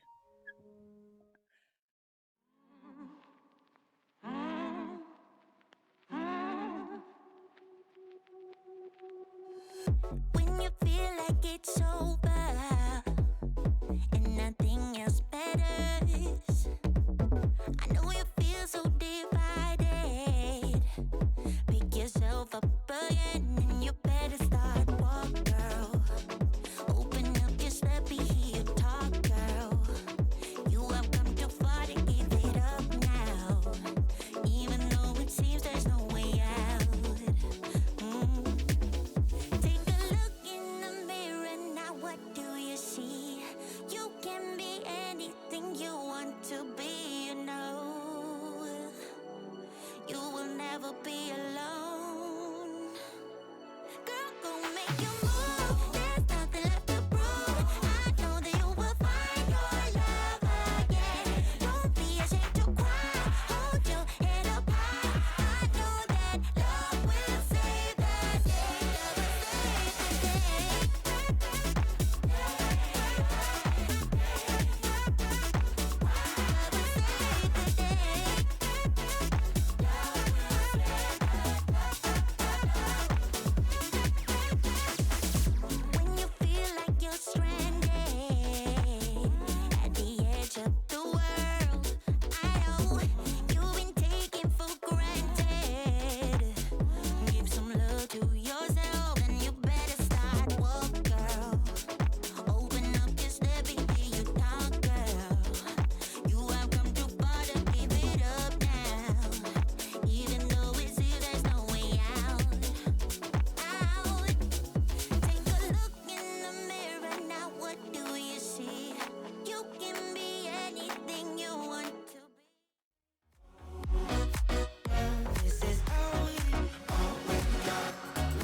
Sometimes life will push you down, make you fall onto the ground.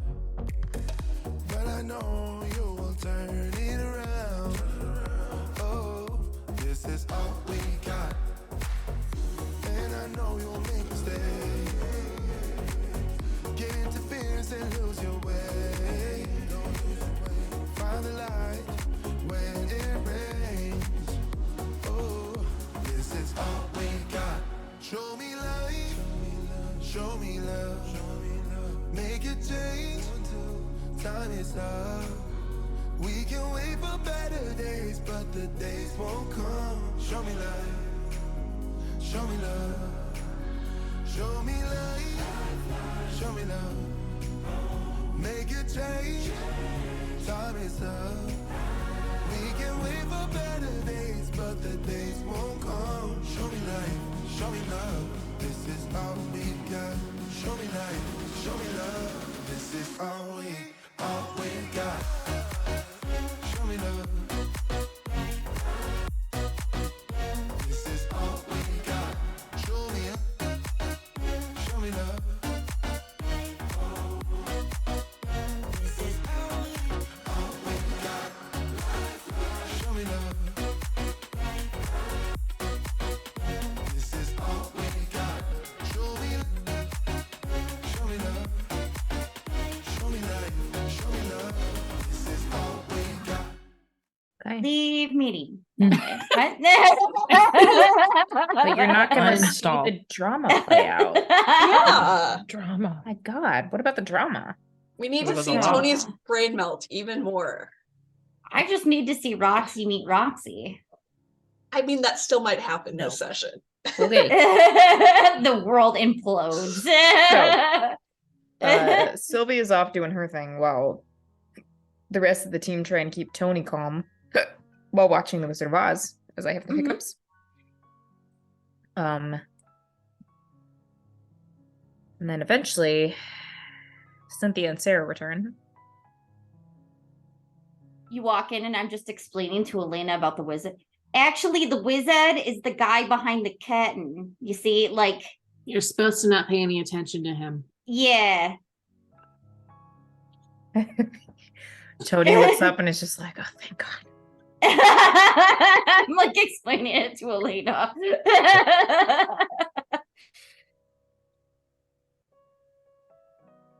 And Hi. Okay, so we would have stopped by the base and then changed and come back up in civilian clothes. Tony would get up at your entrance and probably, I don't know if he has like a popcorn bowl or a glass of questionable fake coffee. He'd like, The popcorn's also probably very questionable, if I'm being honest. We could have made a grocery run. It's blue popcorn. Why are there Finally teeth know in what here? blue tastes like, Cynthia. You want to try it? Grocery run at like 11 at night. Oh, yeah. No, the popcorn is blue and tastes like cotton candy. Uh-huh. Oh my god. Actually, I kind of they're want totally that now. normal things. Tony puts his stuff to the side and gets up and like we'll walk around the back of the couch or wherever to come over to you, Cynthia, and be like, can we talk? Sure. I'll bring him out to the balcony. Okay. I assume the implication is just to me, or Yeah. Okay. Sarah will probably go and make herself comfortable with some popcorn and stuff and relax. Make room for her in the. I'll be like, Plants, In could the you pile. give us some coffee, please? Thank you. Figures out what blue tastes like. There's the sound of rustling and slithering before a vine returns with a cup of steaming fresh strawberry coffee. Yes. How has this bug become a feature?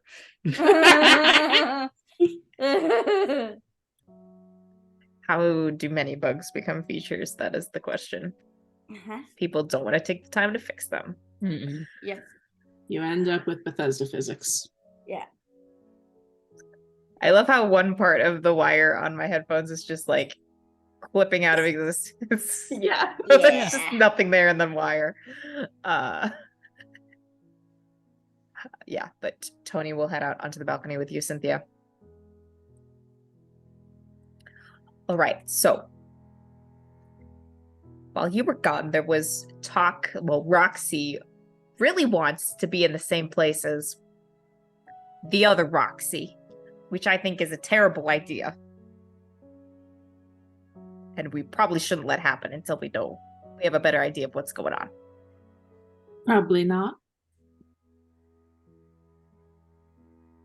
Is okay. Yes, I agree with this assessment. And he's like, okay, that was easier than I thought it'd be. See, this is why I wanted to talk to you. You're the voice of reason. The hard part is convincing Rox to listen. I know.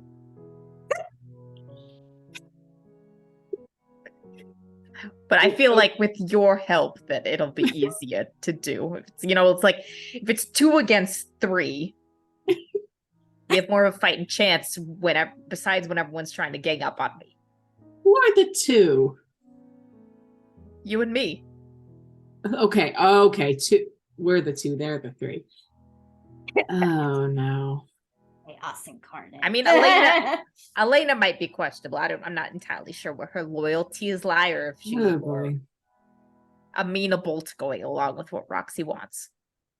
Why does Roxy want to meet her alternate? She thinks it'll just solve the problem. Like if the 2 of them meet, they'll just like fuse back into one, or the other one, the wrong one, the right one, I don't know, will go back to wherever they have to be. I mean, it's theoretically possible. I don't think it's likely, but It'll either work or it won't, but if it goes really wrong, who knows, the entire world could explode. That's why I was like, could cause some sort of paradox. We shouldn't do that right away until we actually know what's going on. Fair. Okay. Other Roxy. What does she have powers?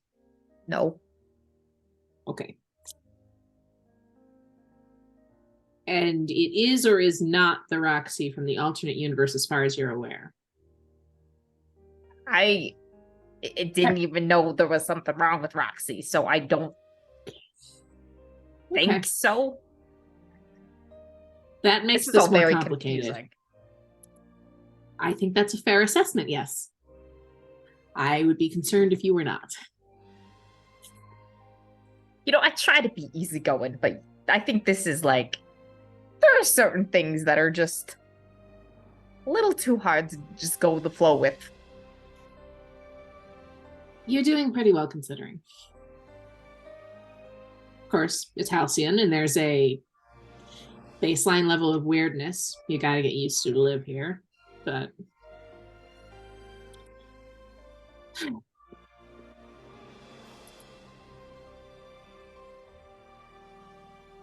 eventually we'll figure it out. But thank you for letting me know what's been going on with the other Roxy, since that it doesn't quite answer a few questions, but it narrows down a few possibilities. I mean, what, like, do you have like a working theory on what's going on? Not quite. My best guess at the moment is when Roxy went through the portal, something split. And from the other reality, maybe some element got copied over to here, since this Roxy apparently is a Roxy who just never got powers. I don't know if that's what's happening. It's just a guess, but we're working on it. We've brought in outside help to assist in the working on it, but it's a complicated problem. Yes. Also, if you see a well-dressed, a guy who looks really fancy, it might be the guy who created the first portal that caused all this, so just stay away from him. He's also got like a chain that's a sword. I don't know how that works, but bad news. All right, so avoid dudes in suits with chain belts. Sure. Roger. Hopefully it won't become a problem. I would hope not. I mean, this is already a big enough problem. I don't know if I can handle much more. Like, this superhero thing is not really what I do. That's fair. Do you know what you're going to do about secondary Roxy? No, am I just like I guess I can go home, but then how am I supposed to react around other Roxy who doesn't really know what's going on? Do I try and be normal? Do I just avoid her? But then she's probably gonna be like, "Why are you avoiding me? Do we need to go talk to Grandpa less?" Which I mean, like, valid. We need to communicate, but I don't You've know. never hidden anything from Roxy?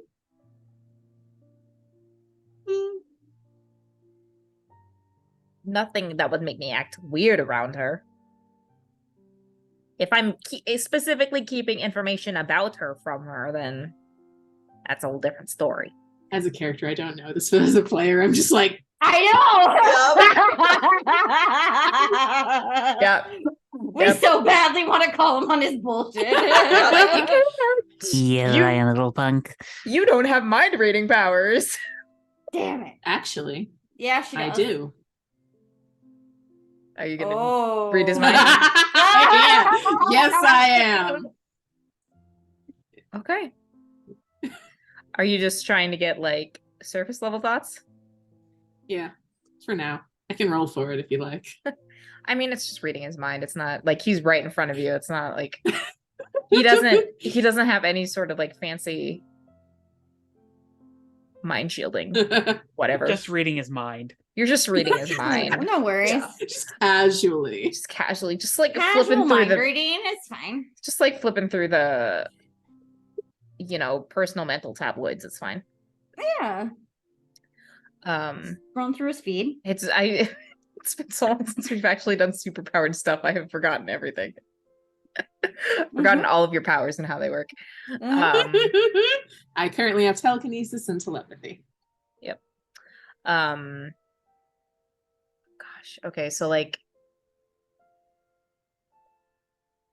who? I think you probably just on the surface get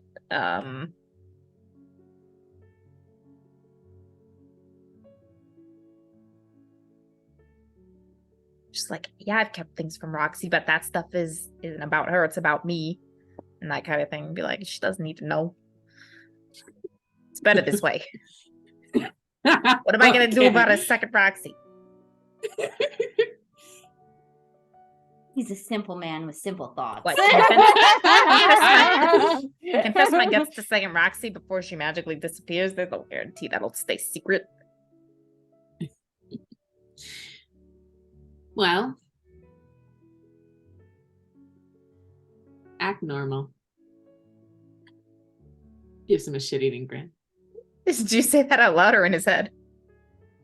Oh, say it in his head. Yeah, fuck it. I'm gonna cause problems. I'll say it in his head. You could just consider acting normal. I think he just I'd like out loud, he's just like, oh fuck shit. Horrible deadline hours. I'm gonna make this man involuntarily shift in a second. He turns into a werewolf and just starts howling at You have Cynthia. no respect for my privacy? Yeah. Those are personal thoughts. I am the NSA. Nosy sarcastic ass. Echo Those was memes the haven't beginning been of invented yet. I'm saying that as a player. Those memes haven't been invented yet.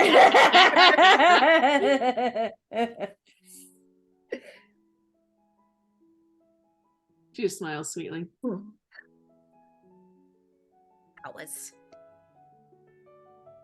Powers.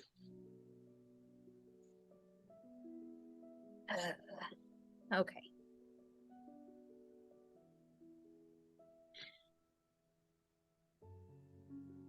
So what, are you wanting me to spill all my secrets now? Is that what this is? No. You have a Roxy who doesn't know much about what's going on. So keep it on the DL. Just don't bring it up. Compartmentalize. Sure. I suppose I can do that. You take care of this Roxy, and I keep the other Roxy on the down low, so they don't, cross paths. Seems to be the plan. We should talk to this Roxy first, just to make sure we're all on the same page. Yeah. She's probably going to be super insistent on wanting to go see the other Roxy. I know.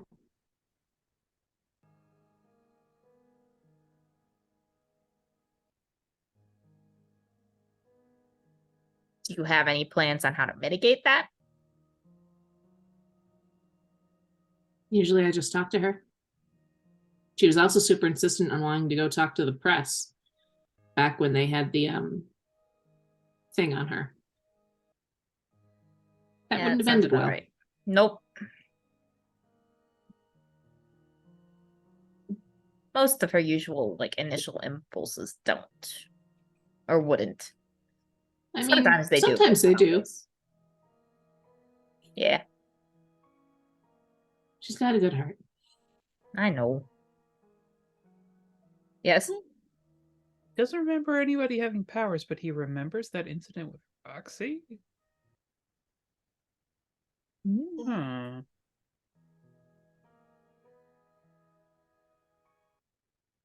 Or he was just too blind to not remember Sylvie has powers. He probably didn't know that Sylvie had powers.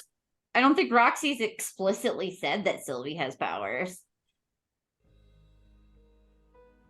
And he's been kind of zonkoed every time that Sylvie's done something strange with the plants in your yard. Yeah.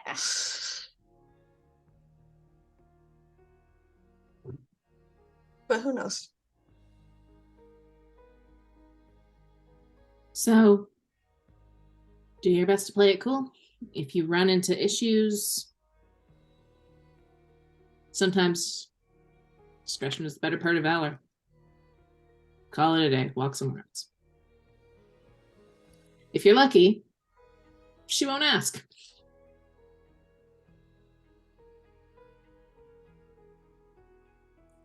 Yeah. And if she calls you on acting strange, just tell her you got a girlfriend or something, but you don't want her to meet her. That'll throw her off the scent and make your life more complicated, but in a fun way. Yeah, fun for you. Yeah.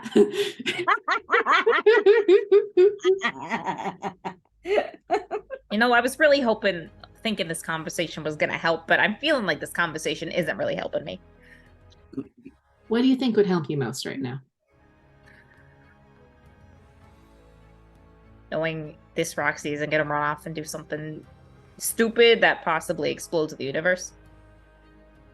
I don't know, figuring out what's wrong, why there are two Roxys, which one's the real one, if one is the real one. I'm sorry that I don't have better answers for you.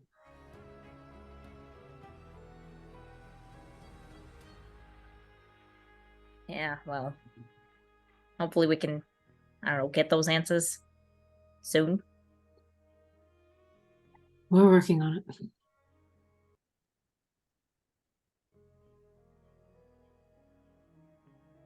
After all, if them meeting is kind of an imminent risk of collapsing the universe, that would be bad. So this is at the top of the priority list.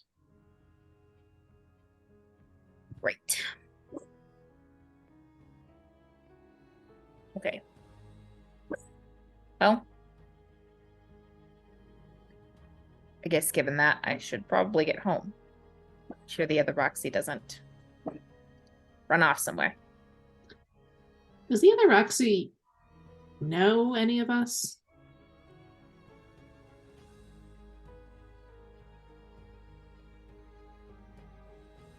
Doesn't really seem to.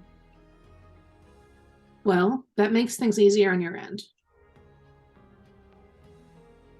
Can't try to go places you wouldn't even know to go. Yeah. But if I just have to coordinate and make sure the Roxys don't accidentally end up in the same place at the same time, because the one at home will probably start getting suspicious if I just don't let her go anywhere alone, or don't let her go anywhere at all.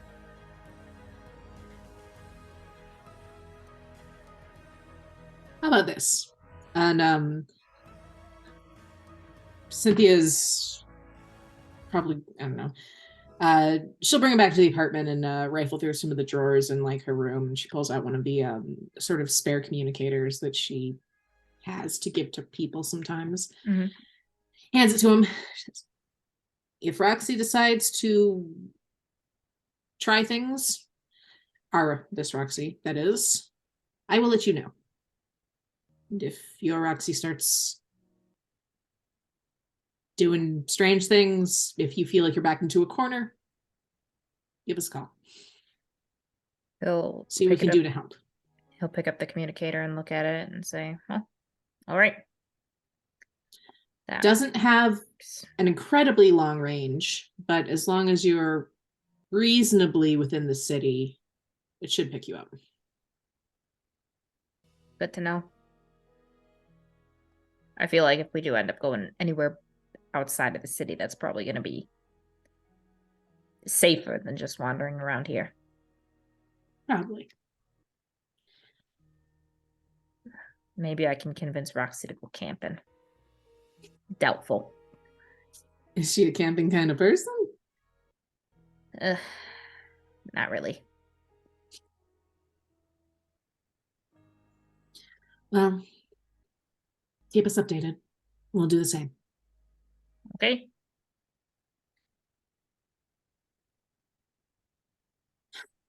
All right. And Cynthia will go back out to the main room.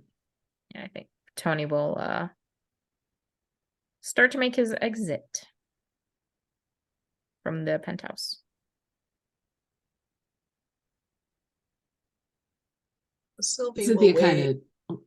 I was going to say Sylvie's going to wait till she hears what she would assume is his exit before she leaves her space, because she knows she's been unnerving him. Cynthia goes out into the living room and just kind of sits on a chair where she can see the rest of everybody. It's like,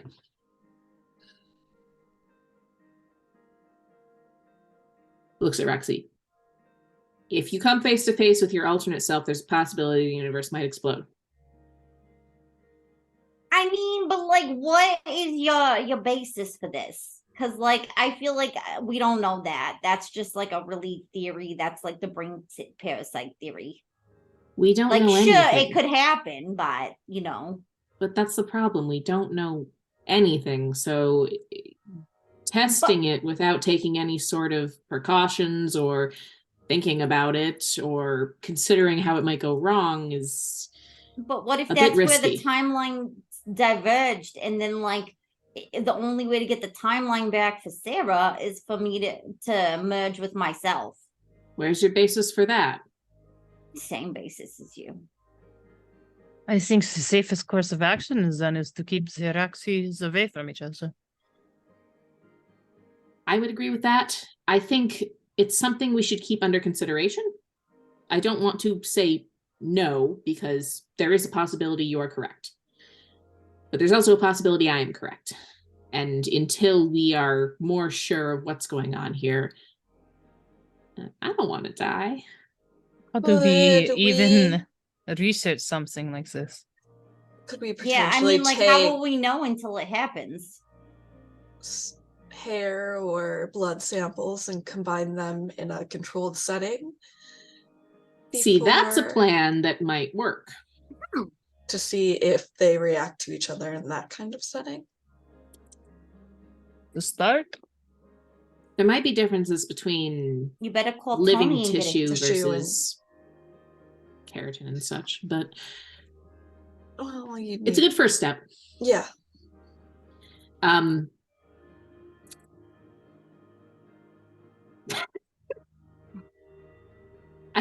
She looks at Roxy. I kind of want to ask you to ask him, just because I feel like this is going to be funnier that way. Okay. Do I just call him when he gets home? Echo will hand over her communicator. I gave him calm. Oh, okay. That's smart. What's the she put whatever she'll ask you to put in the thing or whatever, and she's like, Tony, Tony, Tony, Tony, Tony, Tony, Tony. What? I need you to get some samples from other Roxy, like maybe some hair. If you could get like some cheek cells from a swab, maybe that would be helpful. Why? Blood would be best, but you know, we'll take what we can get. The fuck? Why do you need samples? It's an experiment I'm gonna do.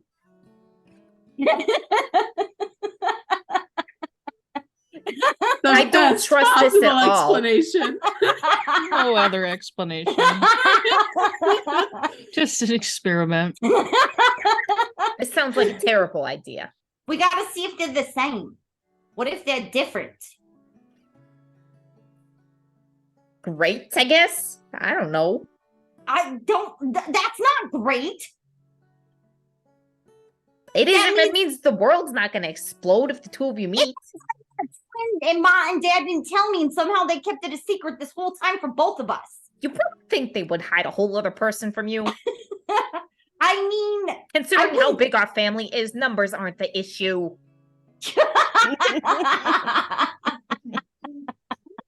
We have people who aren't even blood related who were just like, that's our Uncle Polly. Yeah, well, you know, yeah. Anyways, can you get me some samples, please? Otherwise, I have to come by the house, and that might be I'll get the samples. Thank you. Love ya. Bring them by tomorrow. Okay, thanks. Bye. Somewhere off in the distance, Tony is just screaming.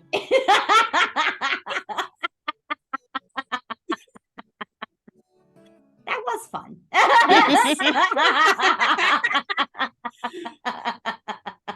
You know, when we were out on the balcony, he was like, I thought this conversation was going to be productive. Joke's on him. He doesn't know that you have a little bit of a mischievous streak. I like it, though. We have fun. We do. This is true.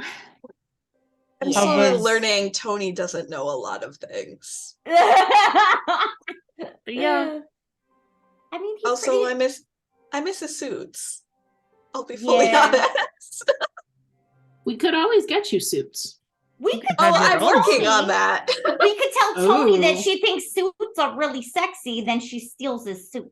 I don't think Tony would be motivated by that anymore. You saw how Tony was reacting to me being in the same room as him. There's a lot going on. It could have been many things. The plants, the coffee. Could have been the two Roxys. The two Roxy news. Yeah, double the sister, double the trouble. How was your meeting with Hecate? More questions than answers. She's gonna help with the research side of it at least. And seems to believe me and be willing to play ball. So that's good. She remembers me, which is nice, but Sarah can stay in my room if she wants, because then I'll just sleep in your room. I mean, I sleep there anyways, but yeah, that's true. Because now I'm afraid that people are going to come kidnap you in the middle of the night, and then I'll have to destroy the whole town looking for you. So it's just easier if I can break them in half when they're doing that, you know. I don't deserve you. It's a work smarter, not harder thing. Sylvie is mentally like. But also, I get very, very anxious if you or Elena go missing, and Sylvie too. I would probably get very anxious if she went missing. The plants have now been instructed that if there are any intruders coming into the apartment, break them in half. Detain, do not break them in half. Best security system in town. Just abduct them. Oh my god! Just subdue them. All of the vines by the doors and windows now have incredibly long thorns. Oh, okay. I'm here for it. It's very poison ivy of us. Looks at Sylvia is just like, yeah, they're actually, I kind of like it. I like the vibe. Yeah, I'm glad. I like the plants. I think they could stay. They listen really good. Yeah. They should listen to all of you. Even. Yeah. I think We Joe get will to freak experience- out too, so that'll be fun. Where is Joe? I'm pretty sure he's in Arizona, isn't he? Because alternate Joe lived in Arizona, so maybe like So he alternate Joe went out tried there. to So go back, just like the other one tried to come here. yeah, Should we ask? it's his weird that they're both parents? predictable in both universes like that. Did Roxy tell us she called Henry? Oh yeah, yeah. No, his relationship with Henry is over. I'm pretty sure. I don't think there's any saving that. But Henry's still our friend. I gotta be honest, like, I it's- don't want to touch the situation with the 10-foot ball. She would know where he is. Maybe his No, his mother might know. I don't know. I'm not calling his mom for reasons that I cannot disclose. Okay. Or her All mom, right. not his mom. No, you no, want not me to call hers. his I mom? don't care I was about like, why would I Heather's call her mom? I She's don't. not gonna know. She's not seem to be important right now. No. His Henry's parents might mom know is where he there. is, and maybe we can Well, we could, but I'm pretty sure. Wait, hold on. figure out where he is. Does Tony know where he is? Tony don't know where he is, but he does remember Joe. He just said he'd stop coming around.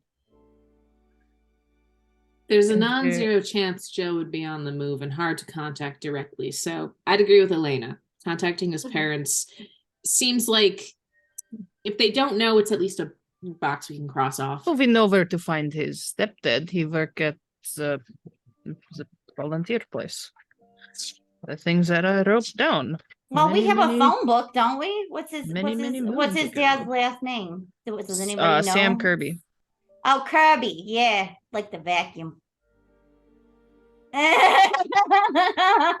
Okay.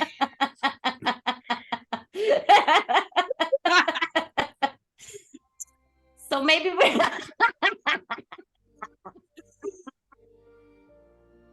we got Crow to swear on stream. Saint Sebastian's. That's what he founded. All right, so maybe we'll give them a call tomorrow. We also got to meet Leah. She needs probably some supplies and you know, Agreed. just to talk and check in and make sure she's doing okay. I also think it would be cool. It's not a now problem. The bracelet handcuffs, they're working fine. That's good You to know, hear. That's good. So there may be something to patent. People who want to dampen their power so that way Yeah, they can live yeah. normal life without having We can make even fear more of money. persecution. Might take some design work, but it's doable. We have the Mhm. start of it. Yeah. But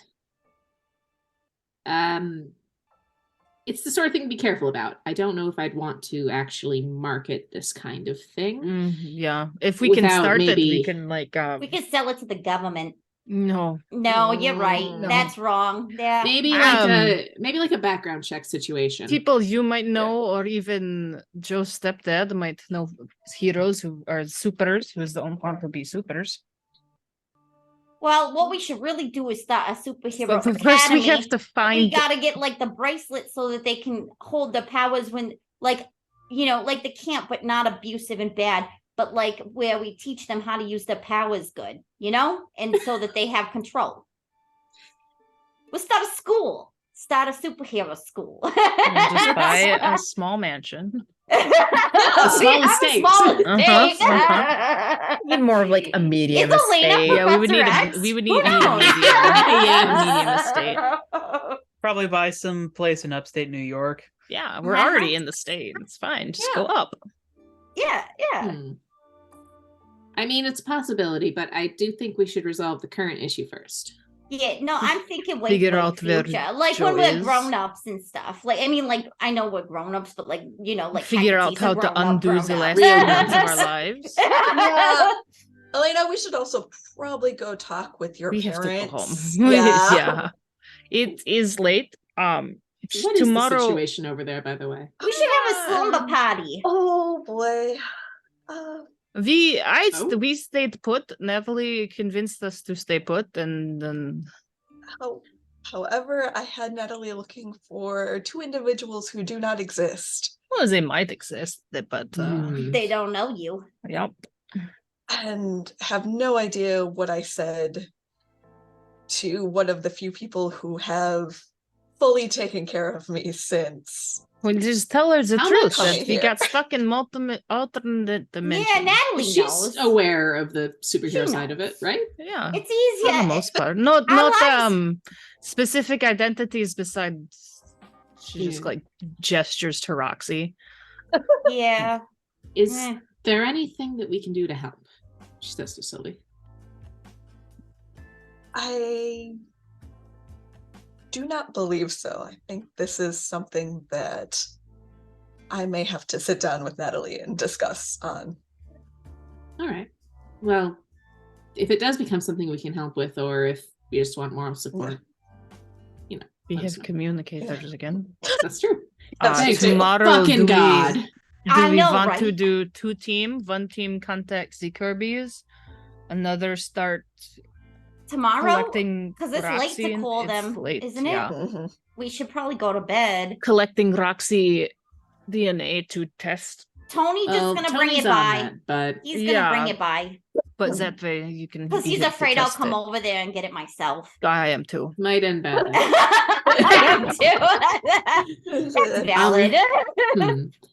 I should have So- sent him back with one of the toothy plants and had it like alternate Roxy. I wonder if she gets bit. I would love feel the it? concept, but If I we're don't think she if can we super split- heal. If we split, though, like if Little she got bite. bit by a plant, just a little bit.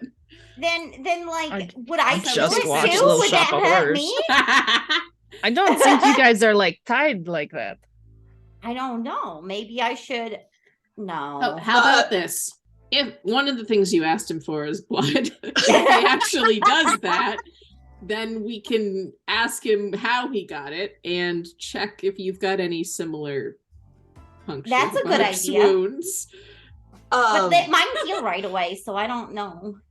Well, I'd probably feel it though. I'd be like, Yeah. that's a weird finger prick or Yeah. something. Whatever he did to get the blood. I I don't am know. not convinced he's actually going to. He's not going to bring blood, No. I don't think. I think that would be too awkward to explain. I just thought it would be really funny. Just, Roxy, I need some of your blood For Hey, no Charlie. specific reason. for very Can I normal take a- reasons. Can I see if there's slip into and see if there's a tether between our calamity pointing towards where I Oh, think that's a good idea. We know where the DeMarco's house is. the DeMarco's house is. This is something that you have done before, so you don't need to roll for it. And slipping into that vision, Roxy does not have any tethers. I don't got a tether. No. At Does all. anybody else have a tether here? Yeah. I'll look around. Are there any tethers in this building? Elena still has a tether. Okay. Elena still has her tether. You guys might be in the dimension you're supposed to be in. Are you not from this dimension? I don't know. Oh no. I mean, Elena's had a tether for since I had she a tether flipped into her before. other one. So there's Totally that fine. potential. Nothing weird probably is happening with Question. your tether. Did we end up following Elena's tether at any point? No, we We haven't had haven't time. We haven't had time at all. I think you looked at it a little bit when Elena first came back from wherever she blipped out of existence to, but even then you weren't able to find a solid endpoint to it. So you haven't done any more. It just with went in a direction. Yes. We had Did followed not- it to the edge of Halcyon and then like had determined that it Yeah. just extends into Yeah, the and distance. it was like continuing to follow it would be too much of an endeavor to take on at that point. Yeah. Mhm. Not right now, but I'd like to at some point consider following it because I feel like if we leave this for too long, it'll cause some problems. I know what- I mean, I can't don't- speak for you, but I'd like to know what's going on. I would I like to also know don't- where this goes. I don't want Elena to blip out of reality again because that was weird and I was scared. No, I would cry. Yeah, Yeah, I was. I was don't want to gonna do that cry. again. Yeah, that was not fun. I So- don't like it. I was so worried. So we have to watch out for well-dressed man Follow with tether. sword whip Yeah, I guess. Okay. I guess watch for ambushes. Okay. And Yeah. then you two want to go talk to Leah tomorrow, and we will go contact the Kirby's. Sure. Yeah, we should probably coordinate with your brother on when to meet him. But other than that, yeah. I can just go, Tony. Yeah, Elena will think- just like wave the I communicator. think I'm gonna bring Leah a new communicator so that I can reclaim Joe's for if we. That's fair. I don't want her to have to carry that weird sheriff badge. She asked if it was a boy. Hi, boy, kitty. Yeah. Welcome to the basement. Yeah. She thought that communicator was a toy at first because it's a sheriff's badge. I don't judge. Say hi. I do just a little because I think it's funny. It's a nice badge. It goes with his hat. It does Yeah. fit the cowboy werewolf aesthetic. Cowboy werewolves. Yeehaw. Why does Right. his name Sheriff Dog instead of Watchdog? Sheriff I think Watchdog. I'm gonna start Oh, calling we him could- Sheriff Dog. Because Sheriff Watchdog has No. Share Wolf watch it. Sheriff Wolf dog. Watchdog. Sheriff Wolf Dog. Oh yeah. I wonder if Tony legally just that pipes counts as up randomly on impersonating the an officer. communicator. I like forgot to hang up. But No. you two would be okay with talking to his parents? Yeah, I mean, all we have to do is ask if they've heard from Joe lately, because we are concerned classmates. See, Works for Elena's me. really good at talking to people and saying lies to them. It's probably talent. not concerning. It's fine. You're I'm just not sending the concerned. crime duo to go. Crime duo. The crime duo. As long as Roxy has a supervisor, I think we'll be okay. Well, Sylvie, good luck with your talk. And for now, I need to go pass out. Yeah, let's go to bed. And tomorrow we also need to return my sister's husband's car. That's fine. Would you be We willing to drive my bike and follow me so I can return the car Sure. and we can just leave on the bike? Yeah, we can do that. Or we could take my car, or what? We can take anything. It doesn't matter. I You got want to get it. car, I need to got get a it back car. to him sooner rather than later. Yeah, that's fine. We can take whatever. I can drive your bike. I like driving your bike. It's fast. Vroom, vroom. Am I forgetting something, or was the stag never located? No, the stag was located. It was It's parked there. ominously Yeah, outside we took the small stag estate. here. Oh, okay. Ominously. As Just double one checking. parks a stag. I feel like Yeah. people look over at it and it just has this aura. Yeah, Yeah. basically. People give it a wide berth, but they don't know why. Yeah. Like It's that really dark purple has really aura. deterred burglars lately. Yeah. The So dark purple Bertram aura doesn't you see care. in anime when Yes, it's like right around the exactly. Yakuza. Sometimes the bike eats shrubs. I was also but- thinking like the smokiness of like a Doulahan. Uh-huh. Yeah. Oh my god, yes. There's a few bike-sized bites out of some of the shrubbery, but like, it's worth it to not have to deal with burglars Yeah. or random people knocking on your door? Solicitors. And then Sylvia will fix it later, so it's fine. It just Okay. flowers weird now. So I think what we can do, I know you each have some like scenes and things you want to do, but I figure we could do what we did before and basically just do like a series of montages until Joe gets back to Montage. Halcyon. So Montage. let's go ahead and start with Elena and Sylvie dealing with their stuff in the morning. So are you headed back to the Howell estate first to have that talk? Or are you Yeah. gonna go? We'll talk in the morning, but Yeah, That's what I mean. Like it's told, the Yeah. next morning. yeah, we um, kind of just told Bertram that we were back and okay, and then left. So Yeah. Okay, so you can head back to the Howell estate and get there as probably breakfast is in full swing. So Natalie and Jim are like at the table having, the Jim morning does news. not know about powers. Nope. He Yep, just probably nope. thought we were being weird. Yep. Jim is like reading the newspaper and having his coffee, and Natalie's having her breakfast, but you can, get inside. And Natalie is just like, come over, have breakfast. It's nice and ready for both of you. We have some tea if you'd like some. Bertram informed me that you went out late last night, so wasn't expecting to see you for breakfast. I think Sylvie will immediately like stride over and just wrap Natalie in a hug. I was gonna say Elena does the same thing. Yeah. Oh. Both Natalie and Jim. He's probably just checking the stocks as you do in the 50s. Yeah. Yes. She Natalie does not crinkle the paper. She's just Oh, very nice. Jim gets a hug too. Natalie's just Sylvie like... has learned not to crinkle the paper.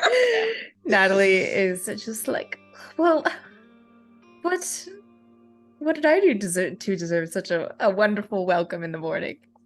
we had very strange months, and you were very accommodating with all the weirdness. It's the least that I could do, really. And furthermore, you've been... You seemed very upset, so I wanted to, help rectify the situation in any way I could. You and Jim have both been parents when I haven't had them for a very long time. Sylvie isn't going to necessarily say she hasn't ever had them, but like she's very, she is doing her best to like seem like convey that this emotion is there, and she is appreciative of both of them. Well, of course, dear. It's the least we could do. But I'm glad that you seem to be feeling back to your regular self, and you're doing better. So, if there's anything else you need, I'll be happy to help as well.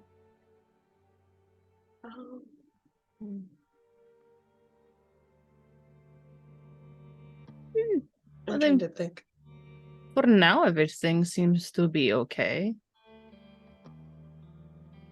I had a question. Maybe we, hem needs fixing, so maybe we can go fix that.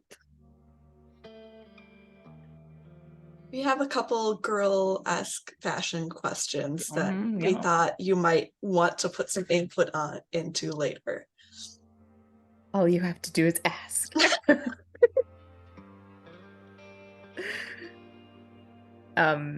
So you're wanting to have like that conversation at a later time, basically, or you're trying to like get We're trying to Natalie whisker her away. We're trying to like Okay. edge her away. She, I think, like almost immediately, like Bertram just appears at her side with a small like tray of a teapot and some cups and scones. And he teleport? Is that the super? Yes.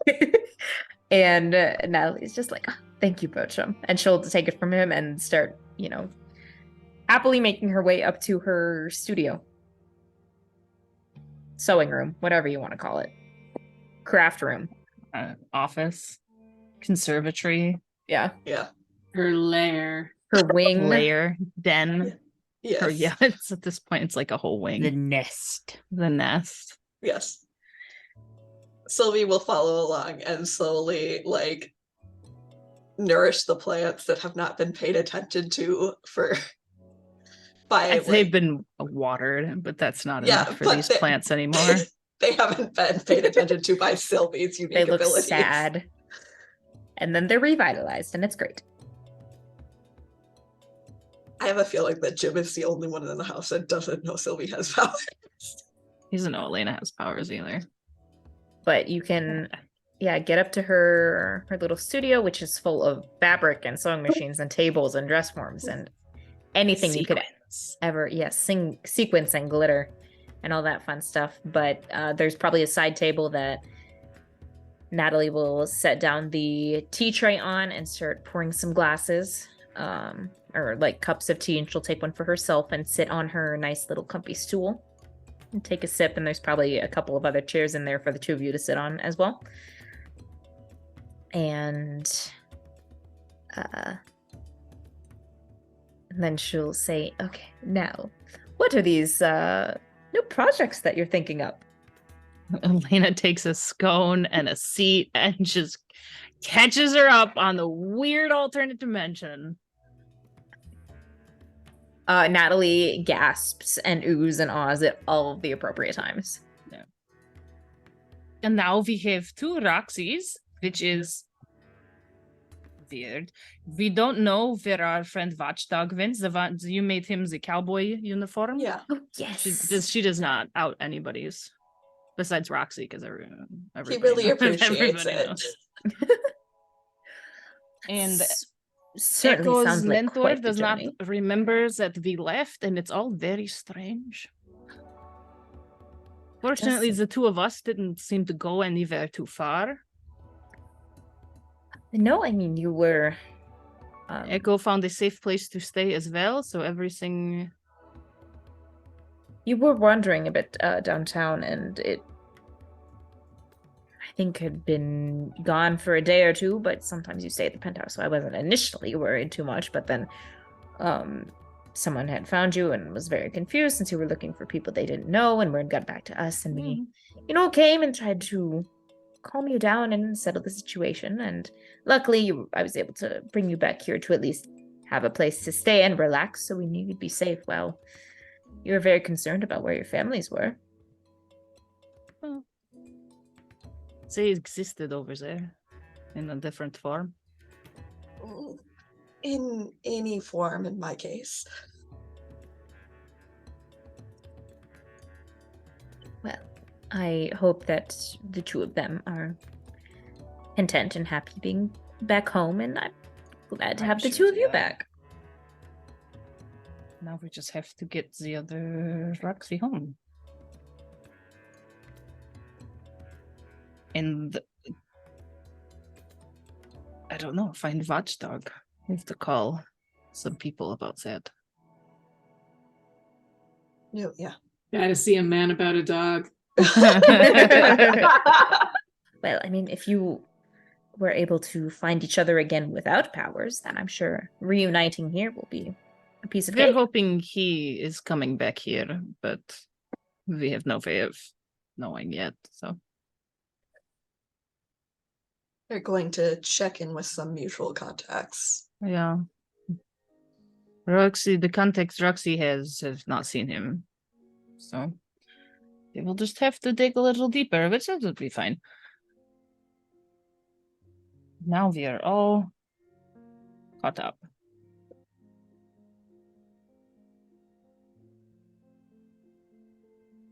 Probably at this point, all the scones have been eaten and the tea is Yeah. gone.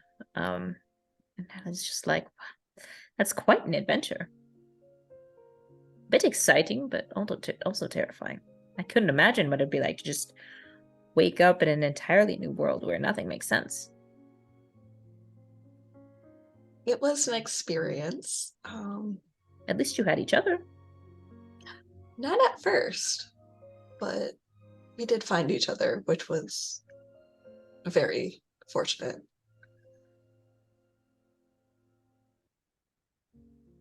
Especially given the fact that we weren't originally from Halcyon, and yet. Yeah, very lucky that both of us ended up being here instead of elsewhere. Yeah. Sweden. Heaven Or forbid I was in Iceland. Sweden. Oh, yes, but that would have been quite a shock, but I would think that at that point, if your other self had been living in another country, then at least the boundary of airfare would have probably kept you from going too far, or if you had to travel by ship. I don't know if there were many international flights at that point. I'm not sure, but Probably not it would a lot. probably be Transportation. ship. Yeah, it'd probably be ship. Yeah. They Maybe were a once you thing, get- but it was very rare. Yeah. Once you got stateside, you could maybe catch a flight somewhere else in the States.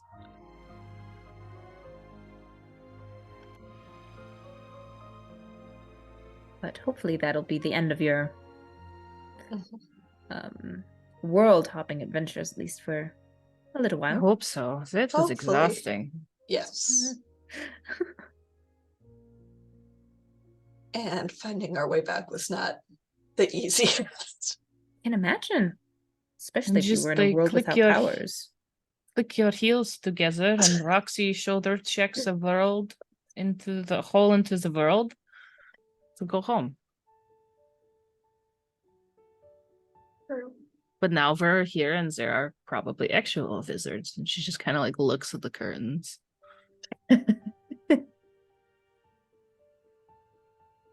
Oh, do you like the color of that fabric?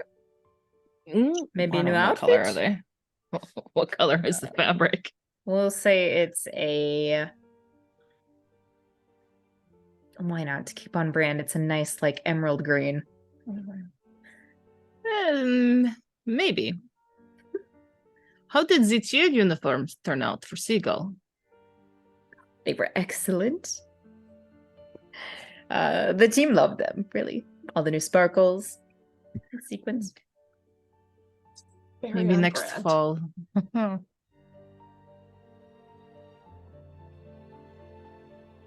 I mean, you might be able to have a bit more time involved with them in the spring.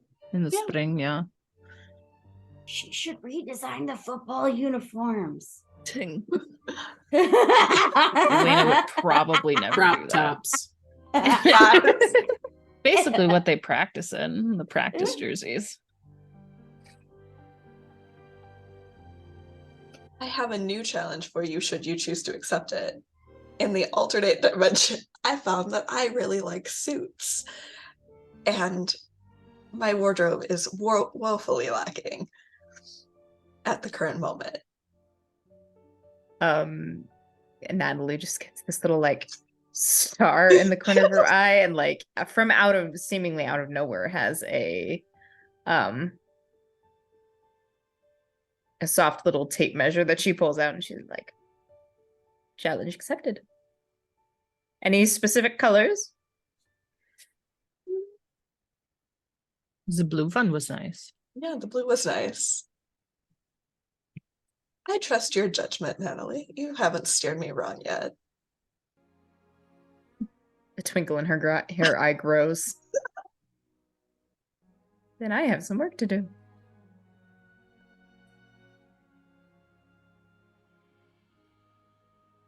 And if you have nothing else to say, she will get started on making suits. I feel like Sylvie will give her one more hug and as she exits, say thanks, Mom, and then leave. I think she's Elena so savage. also gives her another hug. She still calls her Tanta though. Natalie smiles at the two of you as you walk out, and once the door shuts, you don't see this, but our audience sees her. She just kind of is looking at the door, just like, and just kind of like spins on her heel, and we'll get to work. Pulls out the design pad. Fairy godmother mode. Waves her wand. Yep. Okay. Were the two of you also going to call the Kirby's? Yeah, we can call them from here. Yeah. Just find them in the phone book. Yep, easy enough to do. And because you're all in Halcyon, you don't have to wait. Hours. But the the phone rings and is picked up, and you hear a man say, "This is the Kirby residence. Samuel speaking."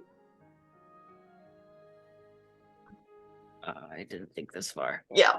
Hello, this is Elena.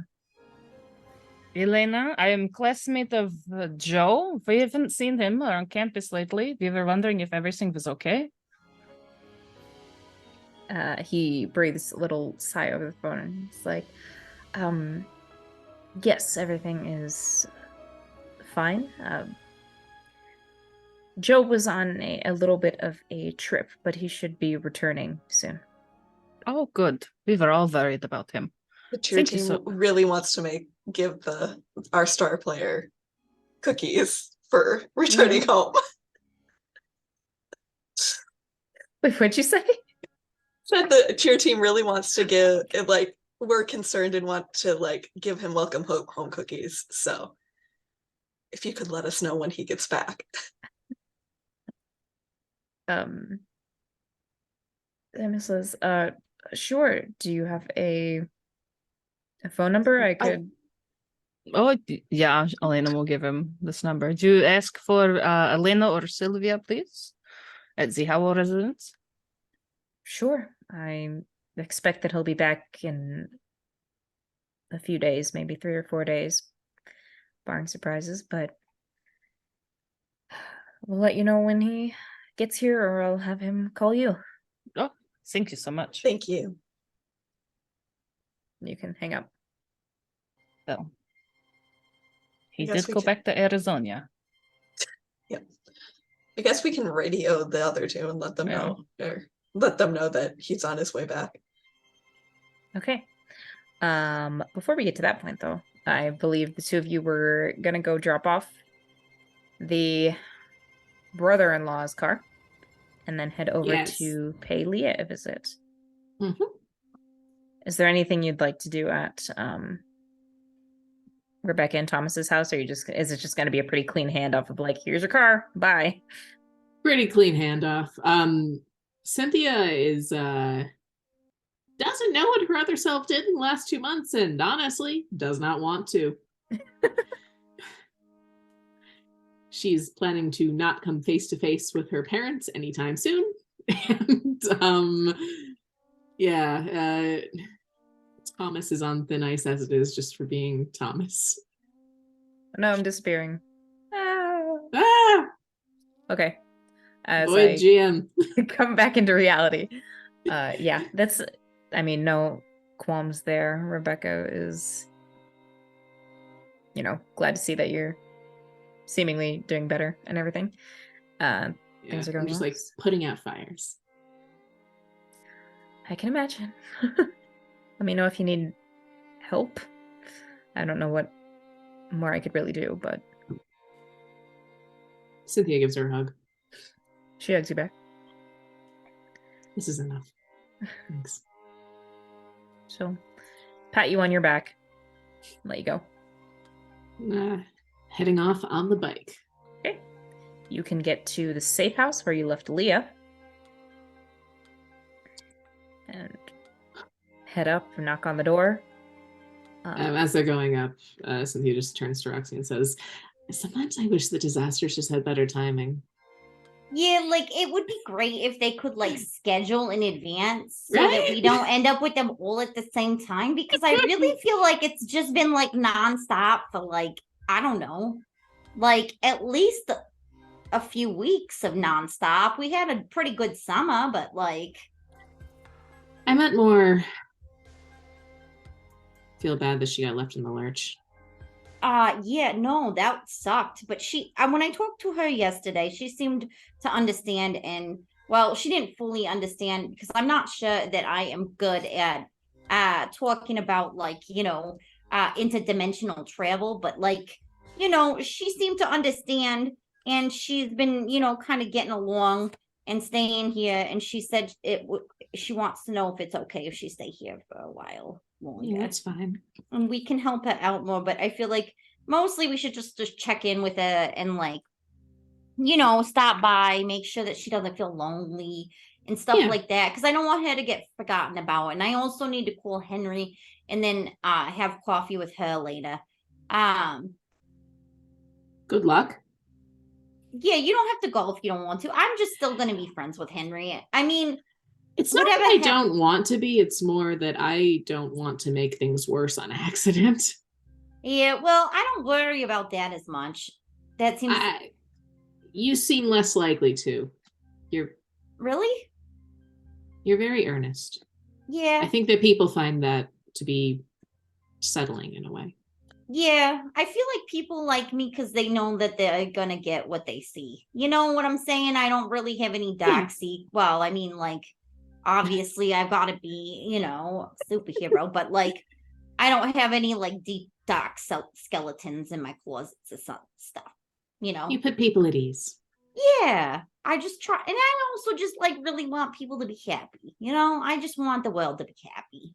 So I just want I just don't want her to feel alone. I feel like whatever happened between her and Joe, that's not really like for me to judge or like be like involved in, but I just don't want her to feel lonely. I want her to know she still has friends, that people that care about her. I'd agree with that. Given Yeah. what I know about her family situation, she probably shouldn't be isolated. Yeah. And I don't really know. I don't think we were on campus enough to really like pick up if she had any really close friends. I think that she was kind of just dating Joe and like, I mean, probably had friends, but like, you know what I'm saying? Like we all got each other. Me, you, Elena, Sylvia. Like we all got each other to lean on, and you got Hecate and Sarah, and I got my family who are all really great, and Elena has Natalie, and Sylvie might have Faye friends. I'm not sure, but she has us. She keeps her own counsel. Yeah, but she has us to lean on regardless, So I just feel like everybody needs somebody to be there for them. I think it's a good thing what you're doing. Yeah. I won't even ask her to talk about Joe. I'll just say, how you doing? And she wants to talk, she can. How about we start off with just you, and then we can think about bringing the rest of us in if she's amenable. Yeah. I mean, I don't want Joe to feel like I don't know. I feel like he'll be sad when he finds out that Henry don't want to date him no more, or that she's kind of done. Maybe she's not done forever. People change their mind. I don't know, but he could find a way to pull it out of the fire. It's not my business. Yeah, I'm not really here to fix his relationship. I just want to make sure that she doesn't feel alone. I did try a little, but I was like, yeah. Well, I told her. Are you going to charge him for the emotional labor? Well, no, it was a freebie this time. It's a freebie this time. Well, I tried, but it didn't work. So she said that he lied about other stuff that had nothing to do with the other dimension. I'm shocked. I'm not shocked at all. That was sarcasm, but oh, okay, yeah, no, that makes more sense because I feel like you're a little more perceptive than that. But I didn't want to be judgmental. No, I am not surprised in the slightest. Oh no, yeah, he probably is keeping other secrets from us too. But his secrets have secrets. Yeah, no, I know his skeletons have their own closets with their own skeletons. Like I don't even know. It's like those Russian nesting dolls. He's got like that with skeletons in closets. For somebody with a lot of secrets, he does a bad job of hiding that he has a lot of secrets, which quite frankly I feel like is the key to having secrets. Yeah, no, see, I'm not very good at hiding them, so I just like mostly don't keep very many secrets. That's fair. But also like it doesn't feel good to lie. Like I feel like I don't know. It feels weird for me in my chest. It's fair. Like if I have to pretend to be something besides me, it like feels uncomfortable. And I do like that about you. Yeah. You're very comfortable in your own skin. Well, it's the skin I was given. So I might as well be comfy in it. Fair. Kind of a simplistic way to think about it. But, if people don't like me, that's okay. Everybody gets to make their own decisions and what they like and what they don't like. But usually when people don't like you, it's more about them than it is about you. So I don't really take it too personal. To be fair, I use people liking or disliking you as a litmus test over whether I want to deal with them or not. That's fair. If they don't like me, there's probably something wrong, Yeah. Or at least they're not the kind of people I want to talk to. Yeah, they probably have some issues that they need to work out a little bit. You know, I'm honest. Sometimes I say stupid things, but mostly everybody knows that I don't have any bad intentions towards anybody, and I just want everybody to be happy. You know, it's just simple. But I don't think it has to be more complicated. Nah, it doesn't. Let's go talk to Leah, though. I want to make sure she doesn't feel alone either, because I bet you it was scary having her powers all weird, and then we took off, and she sounded happy to see it or to talk to me though. So, and she said she's okay, and we might have to take her shopping to get some clothes and stuff. I'll double check the security, and we can get her set up with some supplies. Yeah. And I mean, if she wants it, a job, but I don't know.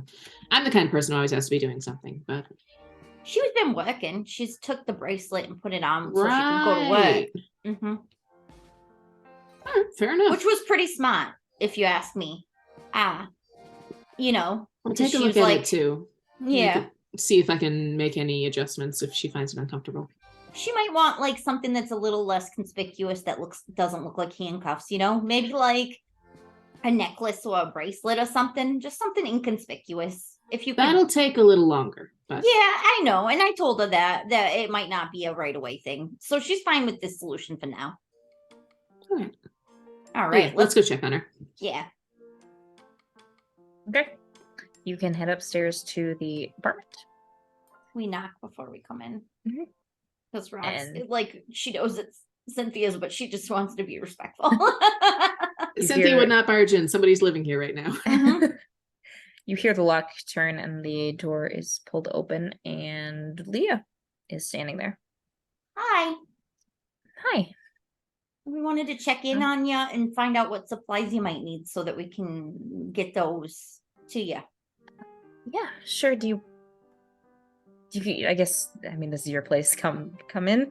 She'll like I mean, it's stand at the side and gesture for you to go inside. as far as I'm concerned, it's your place for as long as you want it. We have more safe houses. Yeah. Fair. I mean, I was just kind of like expecting we'd see each other again, so I don't know. Sorry felt for the weird to go somewhere disappearing. else, and then I mean, like you. It sounded like you got caught up in some stuff, some weird stuff. That's an understatement, but suffice it to say, we were not in this world for a while. Yeah. Oh. We went to an alternate reality for a little bit. It's a little complicated. Well, Sounds like it would be. It was a little bit there, but like here it was a lot bit. So we're dealing with some time shifting stuff. You know? It's immaterial for the moment. Let's see what we can do to make sure you're settling in all right. Yeah, I mean, Seem to have done a pretty good job of it so far, but if there's anything we can help with. Yeah, I've been managing the power dampening cuffs helped because I went to work and helped me deal with stressful situations without losing control. Since I didn't know where you went or when you'd be back, I knew I needed to have some way to sustain myself. So I've been, buying groceries and stuff as I need it. Just staying here. It was smart thinking. But again, you're welcome to stay here as long as you like. Rent and utilities already covered, so don't worry about that. Thanks. I appreciate that. The good thing about having money is that you can just throw it around sometimes. Yeah, I bet. And maybe you could come work with us. I mean, right now we're kind of putting out some fires from being gone for a couple months, but maybe you could come work with maybe Elaine. Easy Living could help you with your powers, because Easy Living's very good at anti-gravity stuff. Yeah, gravity manipulation. So not exactly the same, but Similar. Okay. She's also dealing with a large amount of power and trying to have more fine-tuned control over it. Okay. I think Just think about it. It's not a requirement. would like to have more control over my power. I'm just nervous about the practice part of it. That's fair. I mean, we take precautions, go somewhere pretty far outside the city. Somewhere people actually wouldn't see, and somewhere where if there's any collateral damage, we can deal with it. Yeah, Okay. like the junkyard. Maybe a little farther afield for initial testing. I Okay. might need somewhere further than the junkyard. Yeah, you're a little bit more. I don't. I have How, a large yeah. radius. For me, yeah, my radius is not as large. I can do a lot of collateral damage, though. I have done a lot of collateral damage. It's not. There's been some bad press about it. I guess what we're trying to say is these problems are not unfixable. It just takes some unique approaches. Yeah. I get that. It's just not the easiest thing to try and figure out on your own. I know. That's why we're here. And I'm sorry you've been on your own for so long, but we're here to help.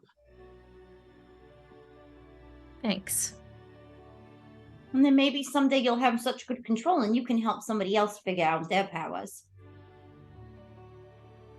If you want to. I'm just saying. The thought's now. nice, but I don't know if it's hard to imagine that kind of future. Let's focus on smaller steps then. Sure. But for now, Cynthia will pull out one of the communicators she brought. This is the same as the one we gave you before. It's not shaped like a sheriff's badge, but the original owner of that communicator should probably have it back at some point, but this will fulfill the same function. Okay. And she'll go over to a shelf where she has just left it sitting, and we'll pick it up and bring it over to you. And it's kind of like rubbing her thumb across the smooth surface of the sheriff badge, and it's just like, that's kind of silly. It looks kind of a little childish, but I'm grown weirdly fond of it. I mean, if you want a sheriff's badge, I can always make another one. There's a little bit of appeal, but I feel like that might be a little too conspicuous. Yeah, you probably want the little more low-key one. I don't know if you know this, but Watchdog is a little extra.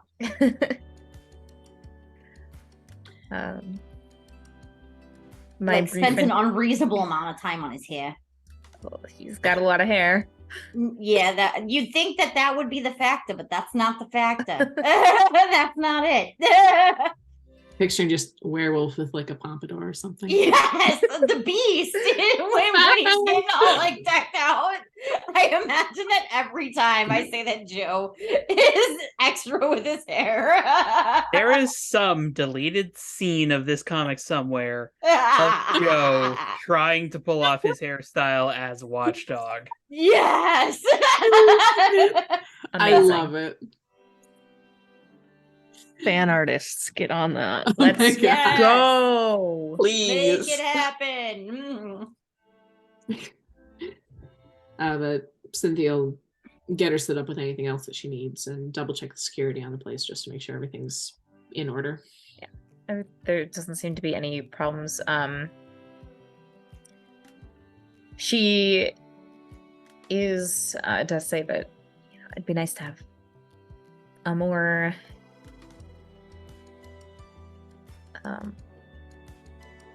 power dampener, like a power dampener that's more fitted to me. Do that. It'll take a little bit of time. I can make do with the current one. It's just It's something less conspicuous. Yeah, I Something was that thinking like fits a better. bracelet. A bracelet or a necklace? something? Necklace won't work for this. Bracelet, yes. Okay.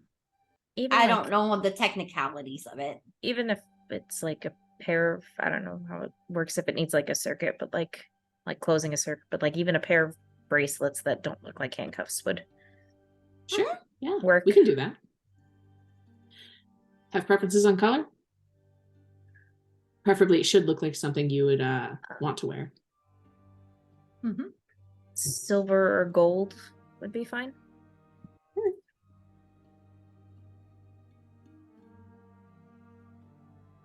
I can do that.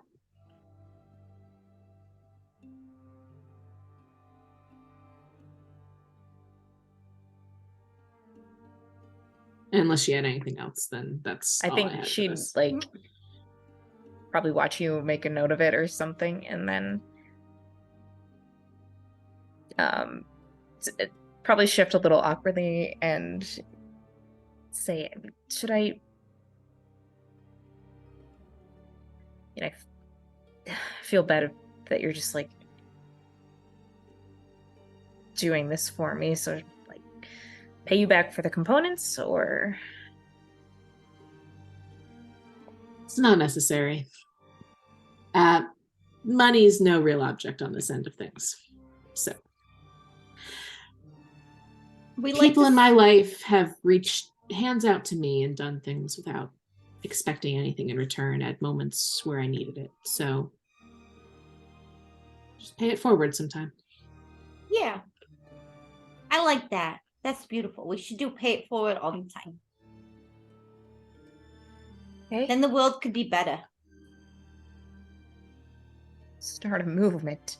Let's start a movement. Like as if there was a movie about it.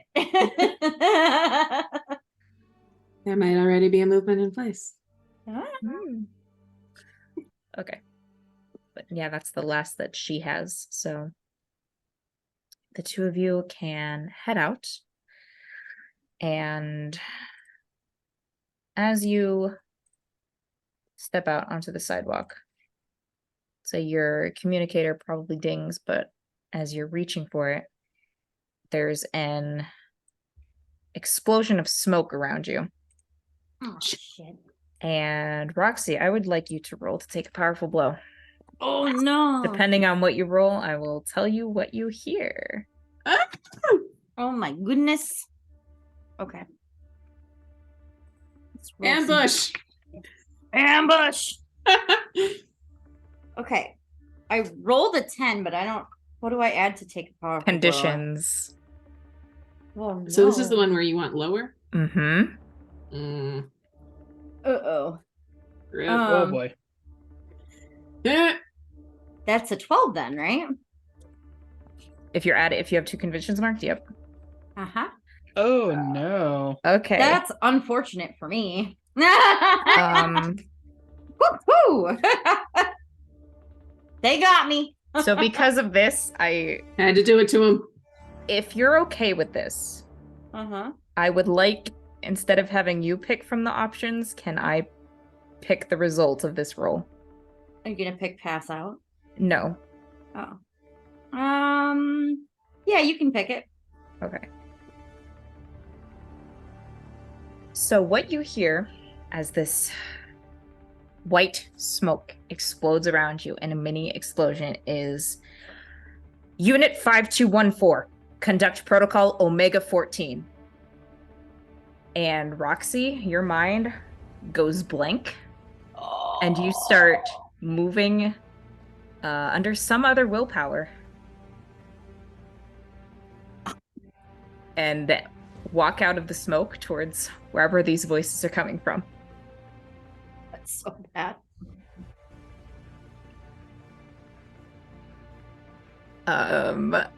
Cynthia, what are you gonna do?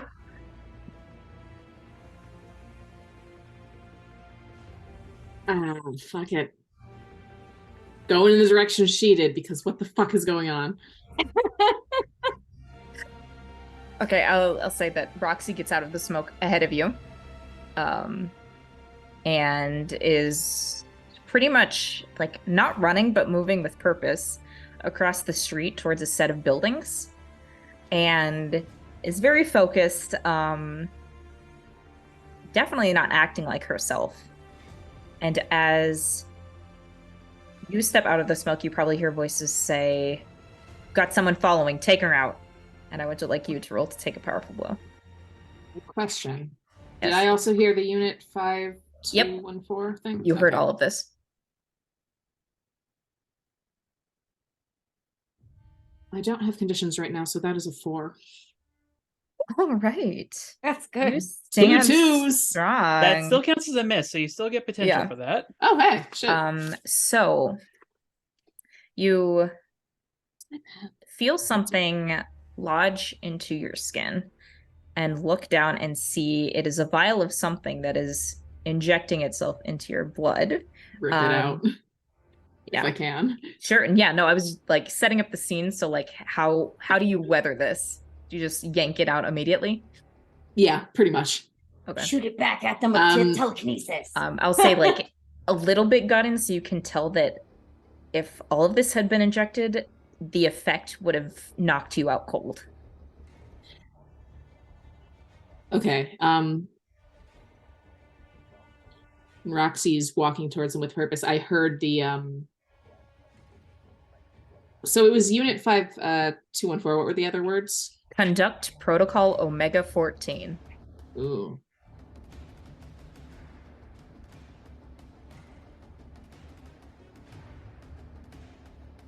Do I see anything from that direction? Like who shot this? What's happening?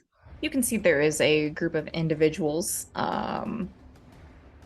who are wearing largely black clothes. A couple of them have leather jackets on them. All of them have face masks on. How many? 5. No insignias visible, I assume? No. Roxy's just headed towards him. Can I assess the situation? Sure.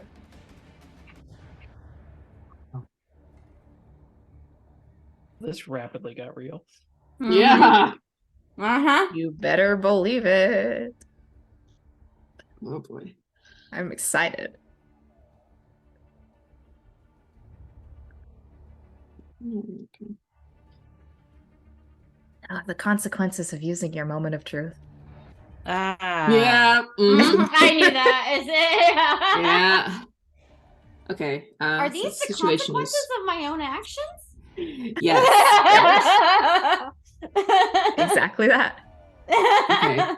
Rolled a 9 plus superior, which is currently 3. That is a 12.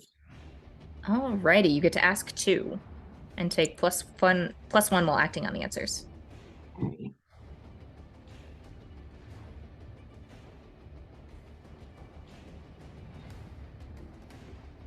Okay, first question. May as well go right for the jugular. What here can I use to snap Roxy out of it?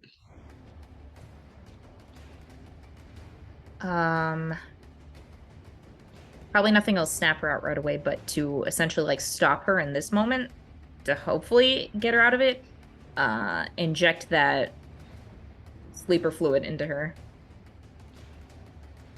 to knock her out. Okay. I'm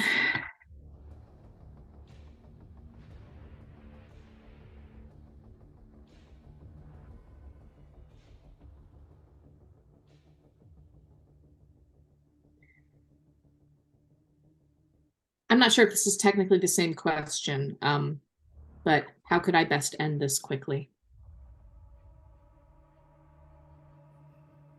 Given there are 5 people who seem intent on taking Roxy. Do you mean like best end this quickly as in get Roxy and flee? Yeah, that's what I would like to do. But...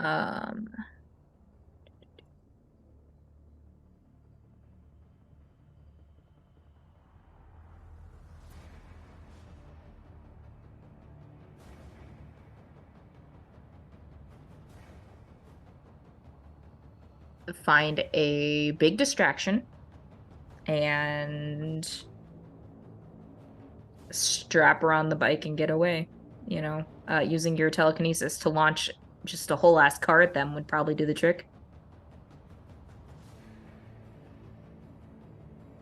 Are there any fire extinguishers visible? Yeah. Can I explode one of them? If it's near them? You can certainly try. Go ahead and roll to unleash your powers. Well, actually...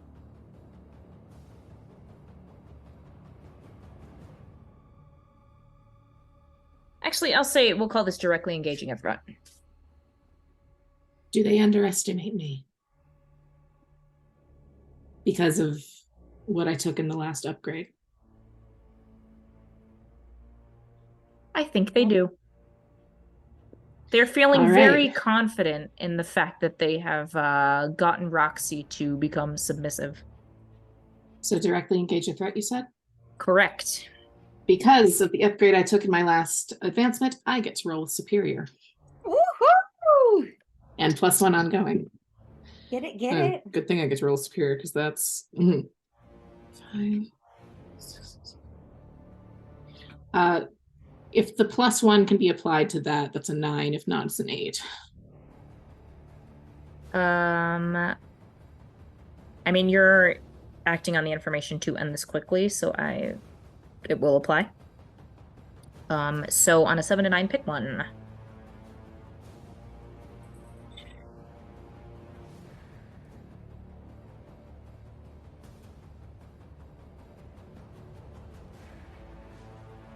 Can I count Roxy as taking something from them?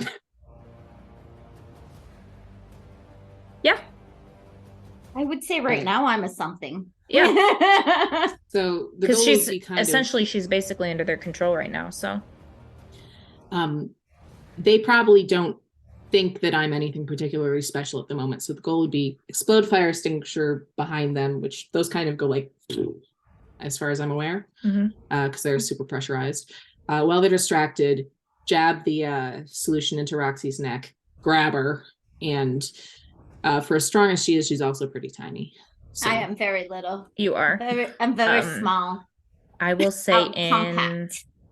in the process of exploding the fire extinguisher, that does catch them off guard and surprises them to an extent where one of them accidentally lets off a couple shots of a gun of some sort, and you get hit with a stray blast bullet. I'm not really sure what it is at this point, so go ahead and roll to take a powerful blow.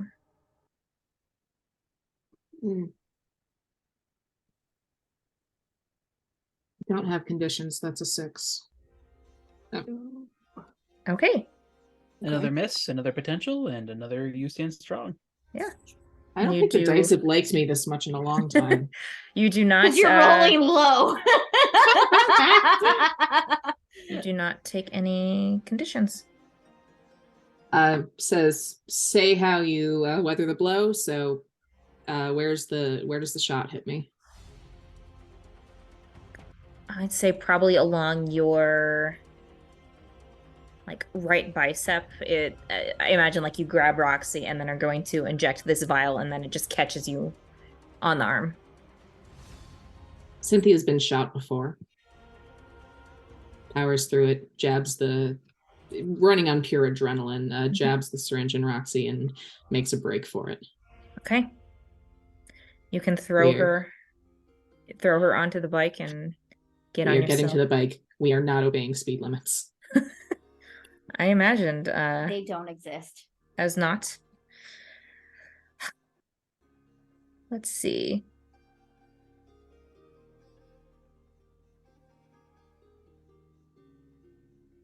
I think you probably hear frantic calls behind you of like, follow them. Don't let them take the unit away.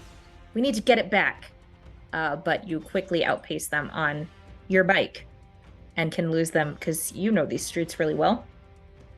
And can lose them within the maze of Halcyon. Say at this point, all of this happened very, very quickly, and your communicator is still ringing in your pocket. What are you going to do? All right. I hit it. This better be important. Elena, what do you say? We talked to the Kirby's and what are you going? That's not as important as whatever you're yelling about. People tried to kidnap Roxy. Car chase. Okay, we'll find you.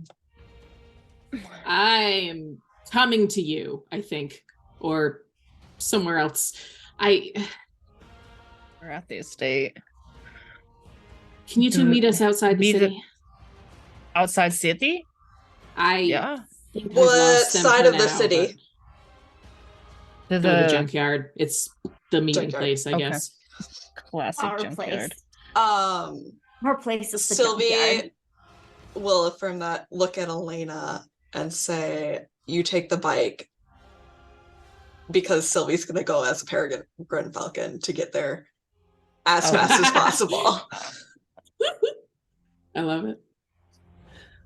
Elena's gonna, I don't know, I guess change really quickly, slap on a mask, and get on the stag. Which is also Um, pretty fast, but Yeah. But The at last, least she doesn't have to drive the stag. the last thing that Cynthia's going to say through the comm is bring a spare pair of power inhibitors, please, if you can find one. Yeah, I don't think she has any in the estate. There might be a stash in the tunnels if you're using those to get to the junkyard. That would be faster. There's no traffic. yeah, the stag would take the tunnels. It knows. And it knows to listen to anyone who's on its back that is part of the team. So She'll take Okay. the tunnels and look for inhibitors. Sylvia's not trying to be subtle in her falcon form. She is just She's going. just a Glitter bird. glittery eagle. She's Okay. glitter bombing Falcon. as she goes. I love The it. whole city, it's just like I do love the idea Glitter that it almost dust. has like a comet trail effect where it's Yes. just Yeah. like she's going so fast that it's just like There's It would be glitter up faster for around her. Elena to fly, but if we need the stag there, yeah. Stag also will she act can as stop Yeah. and look for power inhibitors. additional. +1. Are you? Sorry, I might have missed this because I was checking something. Are you looking for power inhibitors to put on Roxy to slow her down, or are you looking to make I sure there's no guess- ambush waiting? I have no idea. I'm looking for them to potentially put on Roxy because I don't know if she's still going to be in whatever protocol Omega 14 is when she wakes up. Sleeper agent. Okay. And she'll be easier to restrain if she can use her powers. Yeah. Okay. Okay. I'll say there's probably stashes in the tunnels every, like major points of the city. So you could probably find a little safety lockbox. And I don't know, there's probably a standard code that you'd use for those, like a little, it's like a little turn lock where you just input the different numbers, so it's a number sequence. 616. You can put that in and open it and grab they're probably all just handcuffs, so grab a pair of inhibitor cuffs on your way to the junkyard. And then and get over there. All of you can, I'd say Cynthia and unconscious Roxy get there first, Sylvie is next, and then Elena is bringing up the rear.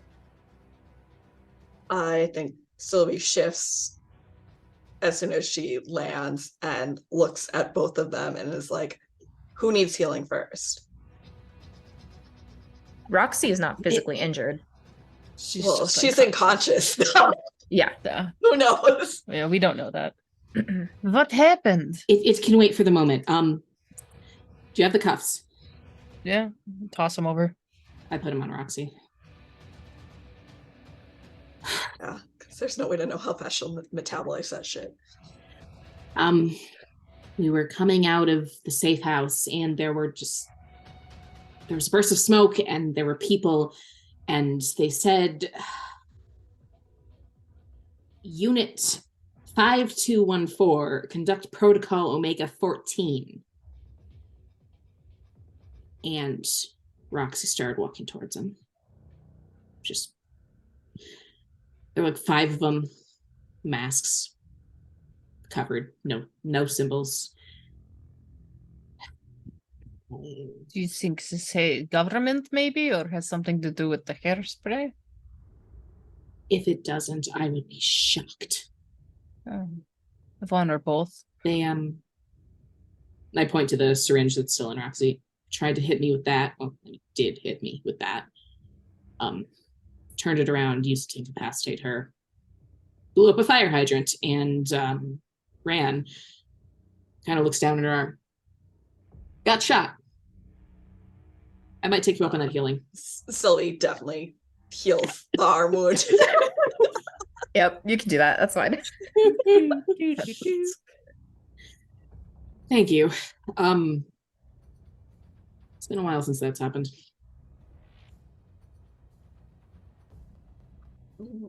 So many concerns. Oh. I'm Immediately, what do we need to do? Do you need a scout? We need to get her. We need to get Roxy someplace where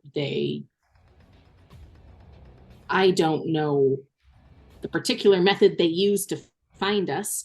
We need to probably scan her from some sort of tracker. And what if they go after duplicate Roxy? She has no power. She has no way to defend herself. Fuck! And they came after us when we weren't costumed, so they would know. Can Tony take her out of town maybe? Like, oh, let's go on brother-sister trip. I don't know how good he's... I mean, I know he work out, but I don't know how good that's gonna work with they got guns. Whatever solution, we need to start it sooner rather than later. Guns. we need to tell, we have to tell him other sisters in danger. And hopefully if he can't do it, he can take her to help. The penthouse, and then we can keep this one in the honestly, base. They might have They're something. The fucking mob. They are. Glances down at Roxy to make sure she's still knocked out. She's just a good mob of people. I think Sylvie will just get on the comm and be like, we have to tell him. Tony, yes, he could be in danger too. Roxy's in danger. You need to get out of the city. Use your family connections. Protect her. Clarify which Roxy. What the fuck are you talking about? Roxy's in danger. What's going on? Your current Roxy is in danger. There's been a situation here regarding individuals in unmarked attire trying to abduct her. And they went after superpowered Roxy, and we just need you to get non-powered Roxy out of the danger zone. You just get back in hell.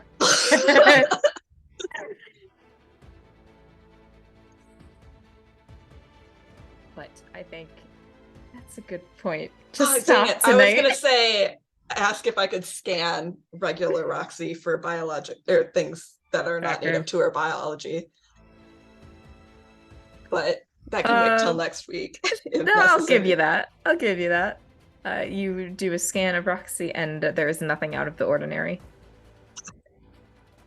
And know who that's worse news she almost. Is. Yep, because we could get rid of a tracker. Yep.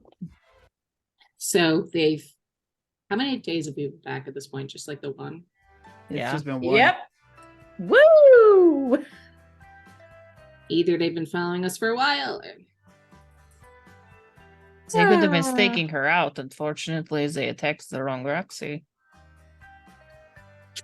That definitely means we're also not safe here.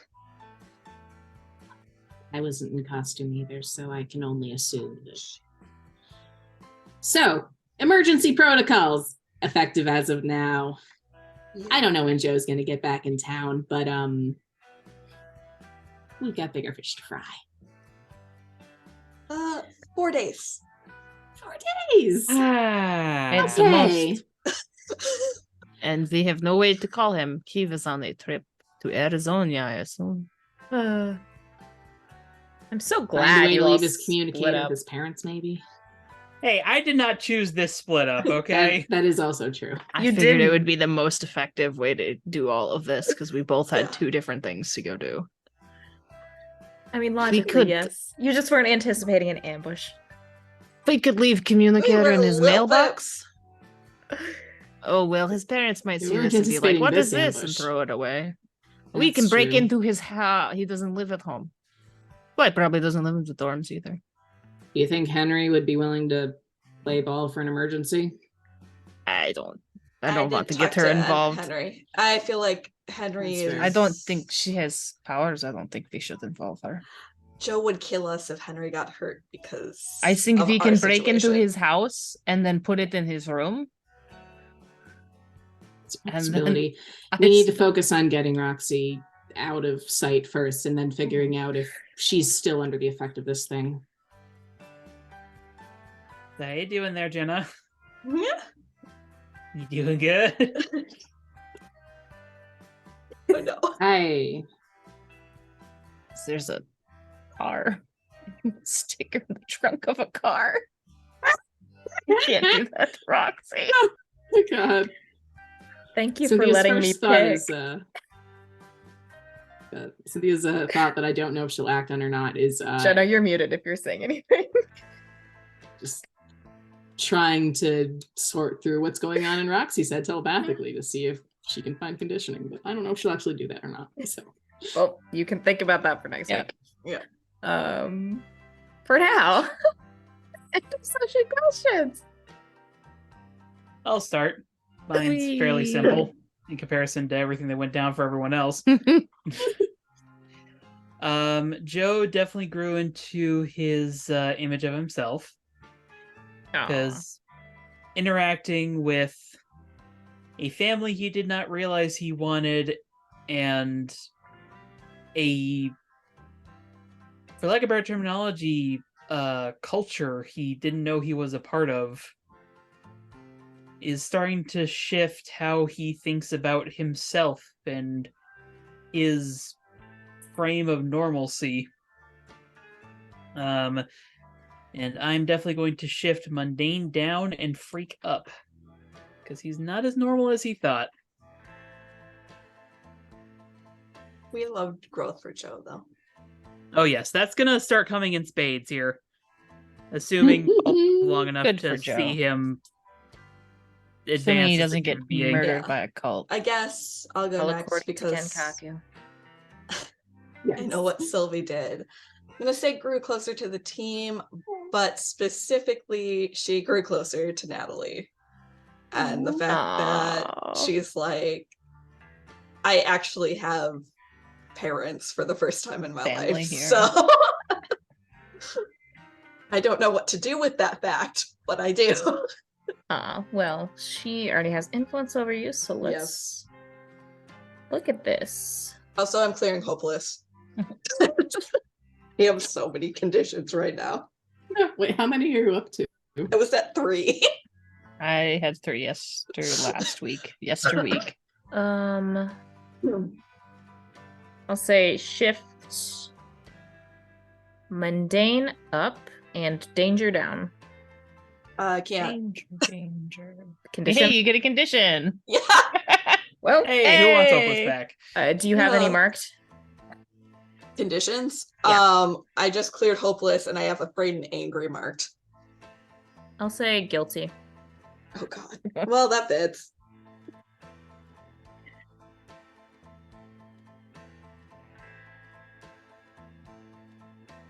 I'll go. Elena's gonna do the same thing. Closer to the team, closer to Natalie. She just kind of took it all in stride and didn't lose her cool when we just wandered off. Okay. Probably I'll say the same mundane up, danger down. Okay. My danger can go down. You don't take a condition. I don't take a condition. I could clear a condition. Or I could mark potential. I'm gonna clear a condition.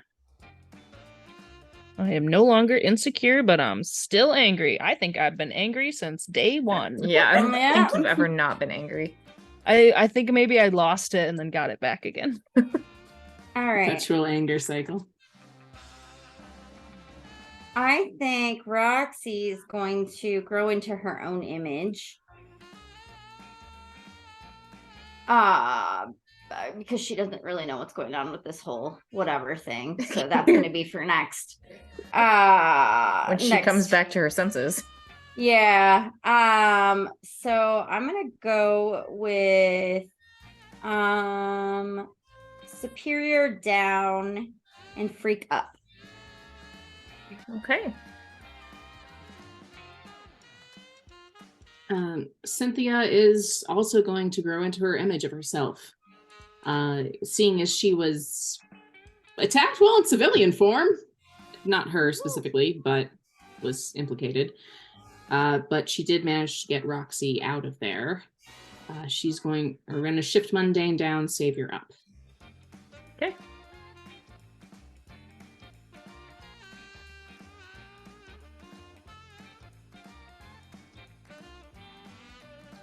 All right. A whole lot of self-realization in this session. Yeah. A lot of things coming to light. And I'm excited for what it will bring. Sylvie not processing yet that Roxy is in a position that she's being attacked by a hit squad she was not expecting it to come from, because she thought it was going to be the mafia, if I'm being fully honest. It might be the mafia, we don't know. It's true. She told the stag to kill any mafia people who came by, so. Or, well, not kill, harass, but still. Now she's like, shit, I'm actually caring about these people, now they're being attacked by people who abduct them, what?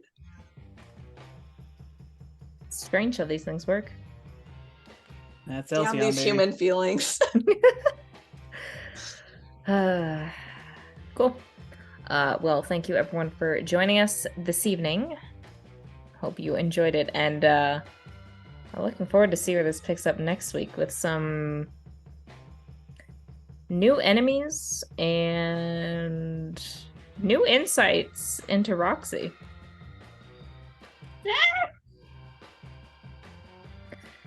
So until then, have a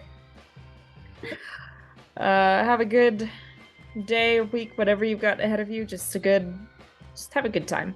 Have a good time. And hope everything goes well, and we'll see you next time. Bye-bye. Bye. Bye.